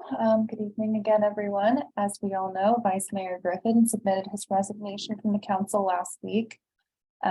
In the event of a council member resignation, the government code requires that the council either make an appointment or call a special election to fill the seat within 60 days of the effective date. Because Vice Mayor Griffin's resignation falls over halfway through his term, council has two options to consider to fill the seat until the November 5th, 2024 election. The council could call a special election to be held on August 29th of this year to elect a council member to serve until November 5th, 2024, or the council can appoint a council member to serve out the full remainder of the term until November 5th, 2024. If the council wants to call a special election, staff will return to the council with the resolutions necessary to do that. The nomination period will be May 8th through June 2nd, 2023. And the person elected will take office probably mid to end of September. The election will be August 29th. As I said, it'll take a little bit of time to certify. So probably mid to end of September. In terms of cost, a special election could cost the town somewhere between $40,000 and $50,000. If the council wants to go this route, I'd also ask that you indicate if you would like to make an interim appointment between now and mid-September or so as well. For the second option, if the council wants to make an appointment, government code requires that the appointment actually be made within 60 days of the resignation. So the appointment actually has to be made before March 28th. That entails advertising the vacancy, accepting applications, scheduling interviews, and to ensure a timely appointment on that timeline, we'd like to put the call out for applications just even starting tomorrow.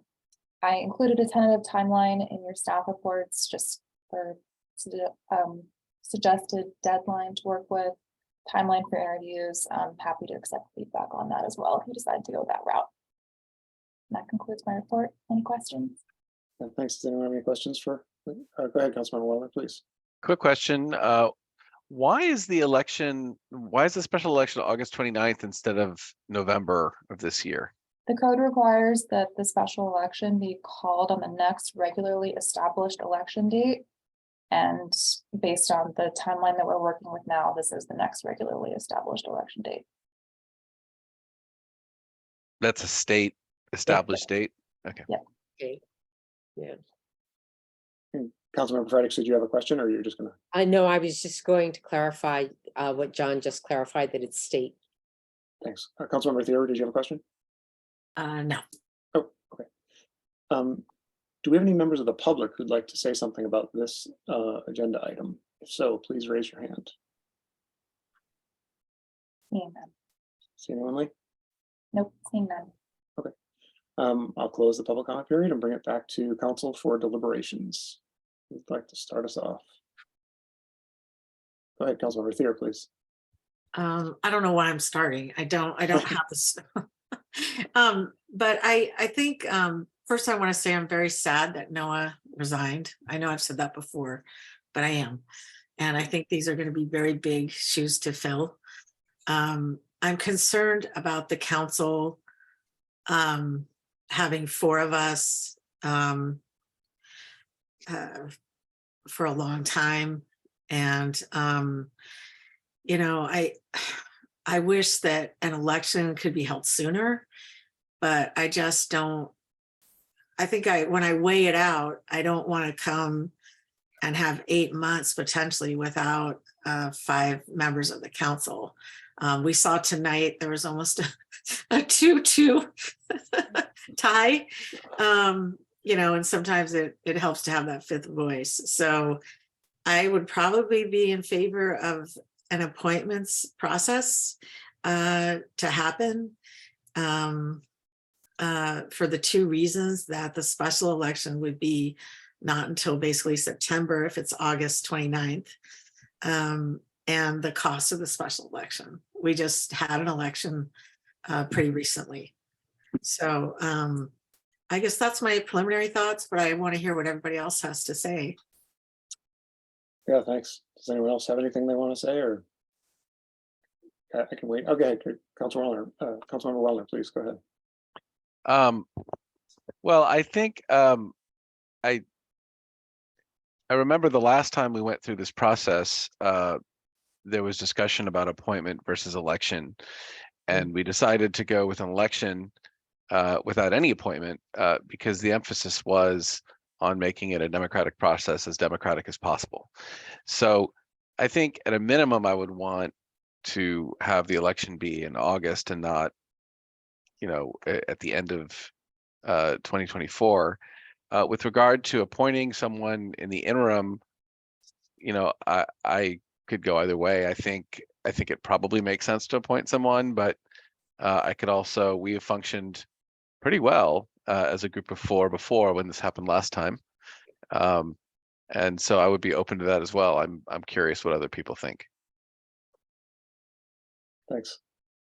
Councilmember Fredericks, do you want to say something or want me to fire up? Go ahead and speak if you want. Wait, am I? Yeah, I no, can hear you. I'm unmuted. You know, I'm agnostic. I think we work well as a group of four. I think appointing someone always gives them a leg up. You know, it's like endorsing someone, which is not necessarily a bad thing, but not the most democratic thing. So if one of us could express a strong will on this, I could probably roll in either direction. Thanks. So it's funny because I sort of have a strong will in this, but it's the logic is dependent on certain things, and my and you'll see when I start to talk that what I'm talking about. You'll cringe and you're like, "What are you talking about?" But you know, we just had I totally agree that we want it to be as democratic as possible, and we want the board to be filled with people who the public want to have on the board. But we just had an election, and there was somebody who's not sitting here tonight with us on the council who got more votes than anybody has gotten since 2005. So the public has expressed a certain interest in some candidate. And admittedly, we got more votes, Allison, John, and I, than this candidate, but he did get 2,000 votes. It's more votes than I got when I won in 2020. It's more votes, 700 votes more than Noah got. And on a percentage basis, he was closer to us than the last election, than the second place person in the last election as well.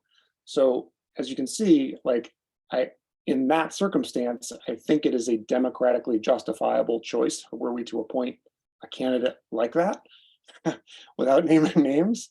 Whereas that logic does not necessarily apply to someone who has not gone through an election 3 months ago, right? So that leaves me like under certain circumstances, I can believe that appointing somebody is the most democratically justifiable stance, and that's what I would prefer to do. I definitely would prefer to appoint, just because I think it's a long duration of time without somebody. And I totally get the, it puts a thumb on the scale of justice, but again, like we have 2,000 votes that just told us that it's not just us. So that's, yeah, go ahead, please. Yeah, that is a perspective. Wait, who are you calling? Councilmember Wellner, sorry, go ahead. Okay. Oh, okay. Sometimes, Mayor, you're right. The ideas that you express are unexpected. And I wasn't expecting that. I guess what I would say is, I think it's I understand what you're saying. I think at some level, I think it's problematic to decide the process based on the candidate. And in particular, if you choose to do an appointment process, there's no guarantee that the person you're thinking of would be the appointee. There would actually be an appointment process, and we would all have to evaluate the candidates. So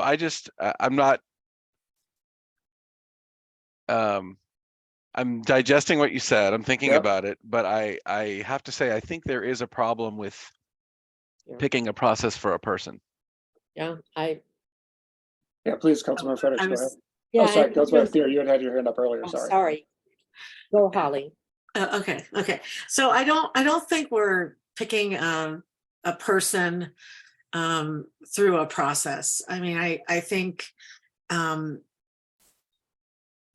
still think we should appoint at this time. I don't, if we only had a couple months left on the term, it would be different. But this is 1.5 years into the term.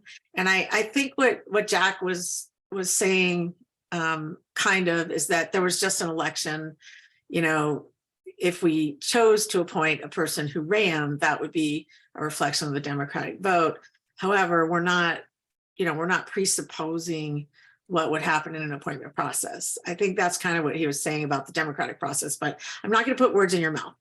But I think that everyone who wanted to would apply, and we would have a fair appointment process. And, I think that it's a hard one, because I was thinking in terms of a June election or and August is going to be very, very low turnout. No one's going to vote August 29th because they're going to be out of town, or they're going to not know there's an election. And I don't know. There's something about that election date that I don't think would be very good for the council.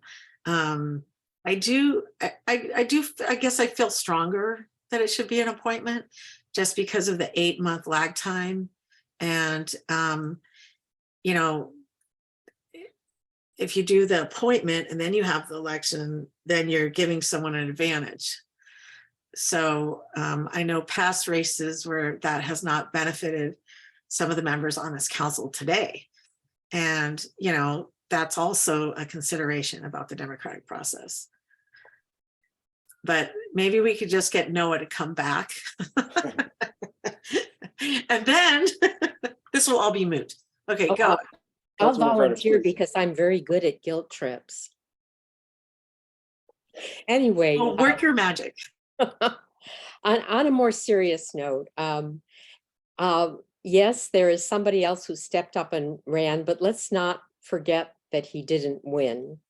And also, let's not forget that there are other candidates who ran in recent elections who might step up. So trying to choose by the fact that they got some votes is problematic. I think what we need to focus on is what Holly brought up about whether we have trepidations of working for the next bunch of months till August, is that it? Without a 5th member of the council, and whether those trepidations are outweigh our feelings of need to appoint somebody now. Yeah, and I definitely have those concerns. And I guess I would say, I said it as offensively as I could when I stated my opinion before. I was just saying, like, I don't feel like we're adrift from the democratic process if we choose to appoint. That's the way I should have said it. Yeah, I shouldn't have tied it to a specific candidate, but I don't think we're adrift if we do that. And I just think 5 works better than 4. So it would behoove us to appoint. So John, you look like you're. I just think, I mean, I'm not, like I said, I'm not opposed to appointing as opposed to leaving it blank. I feel like it compounds the error to delay the election another year.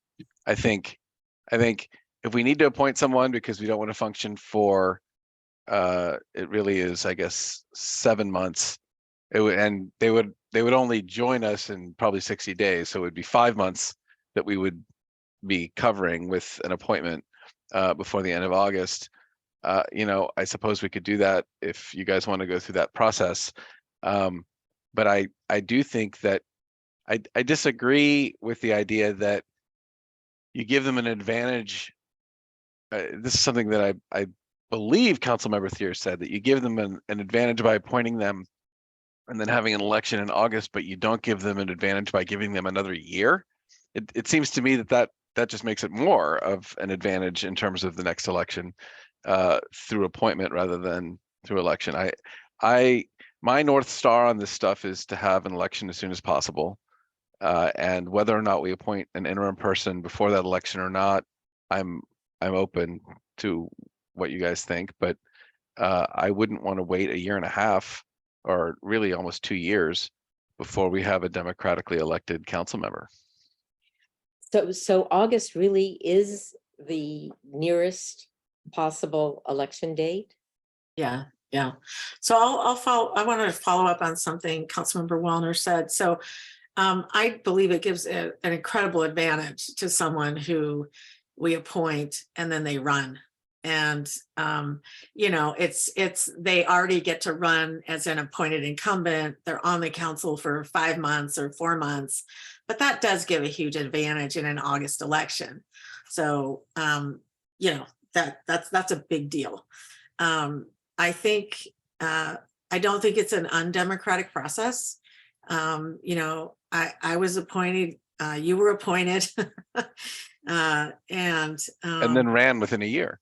well, but that was because of the timeline when the seats were up. So we did run with an advantage. I mean, we got to use a different title when we ran. So, you know, I don't think there's a good solution here, but I do think in this case, since there's so much time on the term and the timing of the election, that I would be more in favor of appointing. And there are a lot of people who have run recently for office here. There's a lot of people who might not have run for town council who will come through that appointment process. And, you know, everybody should be considered fairly. And I know everybody will consider them fairly, but I just, for me, the timing of this election and, you know, we've had more lead time as well. When we've lost a council member, we've had a little more lead time and there wasn't as big of a gap. So I'm still, I think, in favor of an appointment to the 2024. You know, another advantage to an appointment is that volunteers will surface whom we can tap for other jobs if they are not appointed. True. I like the way you think. Yeah, and then as I mean, I do think there are two separate questions here. One is one is the appointment question, and the other is the when to have the election question. That's right. It seems to me that it would be easier if, rather than focusing on the appointment question, we first answer the question of when the next election would be. If we decide for the end of 2024, then clearly we would be appointing someone. If we decide for August 29th of this year, we may or may not appoint someone. But I guess as I've been listening to each speaker, everyone's been talking about whether they want to appoint, but I'm not entirely clear where everyone stands in terms of when they want to have the election. Yeah, so I mean, I'm in favor of appointing either way, and that's kind of why I started with the appointment thing. And I'm kind of agnostic between the two. I totally understand the point about wanting to, you know, reset the democratic process as quickly as possible. I don't necessarily know that it's where I think the advantage you know, where the advantage is most pronounced. I would have, without hearing anyone else speak, I would have said it's more pronounced the longer you go, so that by November 2024, the appointee would be so established that their advantage would be material, and I think would be more material than it's, you know, you saw, like, I ran against Hawley and Kulik in 2017, and they had just been appointed in June, right? So they kind of seemed more vulnerable than established people. And when people are established, no one even runs against them, right? So I think that is the case, that that the longer you let somebody sit, the more established they get and the bigger the advantage of incumbency gets, is my instinct. At the same time, I'm not sure it bothers me that much, just because this election cycle will be so weird. And if we get, you know, 2,000 voters total to vote, it would be like, that's, I think in the November 2021 election, we only had like 2,400 voters, ballots cast, and that was a November election. Maybe it wasn't like a on cycle. Right, and that's why the state made us move to on cycle. Like August 29th, I mean, that's just such a random date. It is California. I just don't think that I don't like the date. I think we should go to the November 5th, 2024. I don't think we're going to see turnout on that date. I don't know of any other elections that would happen on that date, and I think it's kind of confusing. But I do think that whoever, if we went with that, I guess I see it a little differently. I think with that date, I think there would be more of an advantage to whoever we appointed, because that person, again, would run as the appointed incumbent, and they would have a very low turnout election. So people would vote for the appointed incumbent. They wouldn't have heard of anybody else yet. You know, I actually, given all of the advantages we now have of voting by mail, I am not that opposed to an August election. But even then, if we do that, I am leaning toward appointing someone anyway. Then we get the best of both worlds. But we do have to decide which classification of appointment we want to do, right? Until whether it's a 7-month appointment or I guess it would be a 5-month appointment or a 18-month, I can't even do the math. 20-month appointment, whatever it is. You can always do math. It won't be right, but I could do it. Wait a minute. If we hold the special election in August, that person is only being voted in to fulfill the term that Noah left. Oh, right. Well, no, let me rethink that. I don't. Yes, so they only serve until the November 5th. Sorry, yeah. It doesn't make sense. Okay. So, and to appoint to What do you serve say, a year Alice? and a half. Gosh. So What is Alice going to say? Oh, sorry. Yeah, go ahead, please. She's going to say something. No, you're just you're hearing the gears. You're hearing You're going to say something. I can see it in your eyes. So it sounds like we do want to direct the staff to begin the appointment process. Yeah. That's what it sounds like to me. Yes. And then the question is, do we also want to direct the staff to return with a resolution necessary to call a special election? Or do we want the appointee to serve until November 5th, 2024, right? Okay, so I would want them to serve until November 5th, 2024. So everyone else can say what they think. I would definitely go along with that. As I said, I don't really have a strong preference, but I'd be fine with that and not having the special election. But yeah, I think, as you all know, I think we should have an election as soon as possible. Yeah, I agree with that. I agree with John. okay, I can be swayed. I mean, I'm fine doing a It's the special right election thing as to well. do.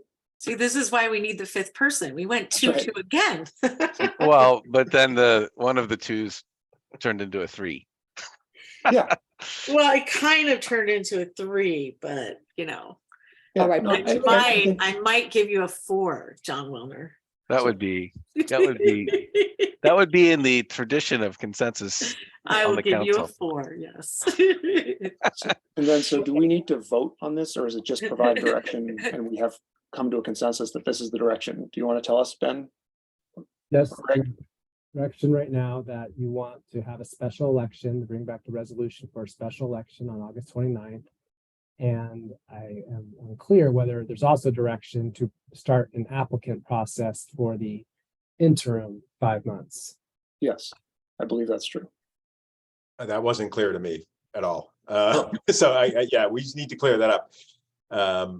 So just to be clear, we are, it sounds like you all are saying we're going to call a special election for August 29th. Yes. Okay. And I thought are you all, is there a consensus that we're also going to seek an appointment for what will essentially be a 5-month period? Yes. Yes. Okay. If the other 3 say so, then okay. You don't have to, it's okay. But Councilmember Fredericks and Councilmember Thier and I definitely said yes. So is that good enough? I don't know. No, if the 3 of you say yes, then I'll say yes. Okay. Okay. Does So that make sense, Greg? I think so. Just to be clear, we're doing both basically. Yes. Special election on August 29th, which, yep, August 29th. And we're also going to advertise for an appointment, which depending on the appointment date would serve until, I guess, whenever the elected person is seated in September. So we are predicting late September. So. And how fast can we get on the appointment? That was gonna be my question for you is, I can open up the application period tomorrow. I can start accepting applicants tomorrow. Is the council satisfied with the appointment timeline I suggested in the staff report, which would be opening it up tomorrow, closing it February 24th, which is just under 3 weeks open. schedule interviews as we can, and then potentially make the appointment on March 15th. We're not in an immediate rush to make this appointment before March 28th, since you're calling a special election, but I assume you'll want to get the person seated. So I think that sounds great. The timeline looks good to me. Yeah, and just to be a goofball, like if at the end of all the appointment process, right up to the 27th of March, we could decide not to accept any of the applicants and then just wait until the August 29th election, right? Technically? yes, because you've called your election, yes. Okay. Can we slice it any other way?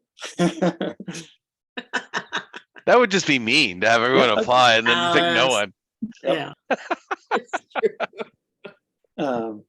Okay, and then so thank you. So that was our first action item, and then the second action item is to consider appointing a vice mayor, and then based on that, probably there'll be two subsequent committee assignments. And I'm just gonna cut to the chase and I'm wondering and hoping if Councilmember Fredericks would consider being the vice mayor if I nominated her. I would not only be personally honored, I would also be encouraged that we continue to respect what has been our policies and pattern of making decisions. Thank you. And I'd like to second that nomination. But before I have to open it up for public comment, sorry. But you made it, so I'm seconding it. All right. So does any member of the public have any comment on the action item to elect a vice mayor? I'm seeing none. Okay, so now I can close the public comment period and bring it back and for the nomination that I think I made, and the Councilmember Thier, are you seconding my? Yes, I'm motion to- seconding it, but I'd also like to add in the town manager performance evaluation committee and budget and finance ad hoc. Thank you very Since much. The vice mayor normally would do those functions. If Councilmember Fredericks will accept that, then I will make that revision and I will second the motion. I do accept my duties. Great, thank you so much. I really appreciate it. I'm looking forward to working with you in that capacity. So Lee, could you please call the roll on the vote for this, please? Councilmember Fredericks, Yes. Councilmember Thier, Yes. Councilmember Wellner, Yes. and Mayor Ryan. Yes. Thank you. Thank you so much, everybody. All right. And that concludes our special meeting. Thank you, everybody, for sticking with us. And have a great evening, because the meeting is adjourned. Hey, thank you. Bye, Thanks, everybody. everybody. Congratulations, Alice. Yeah, exactly. Congratulations. Thank Alice. you. Thanks. Thank you, my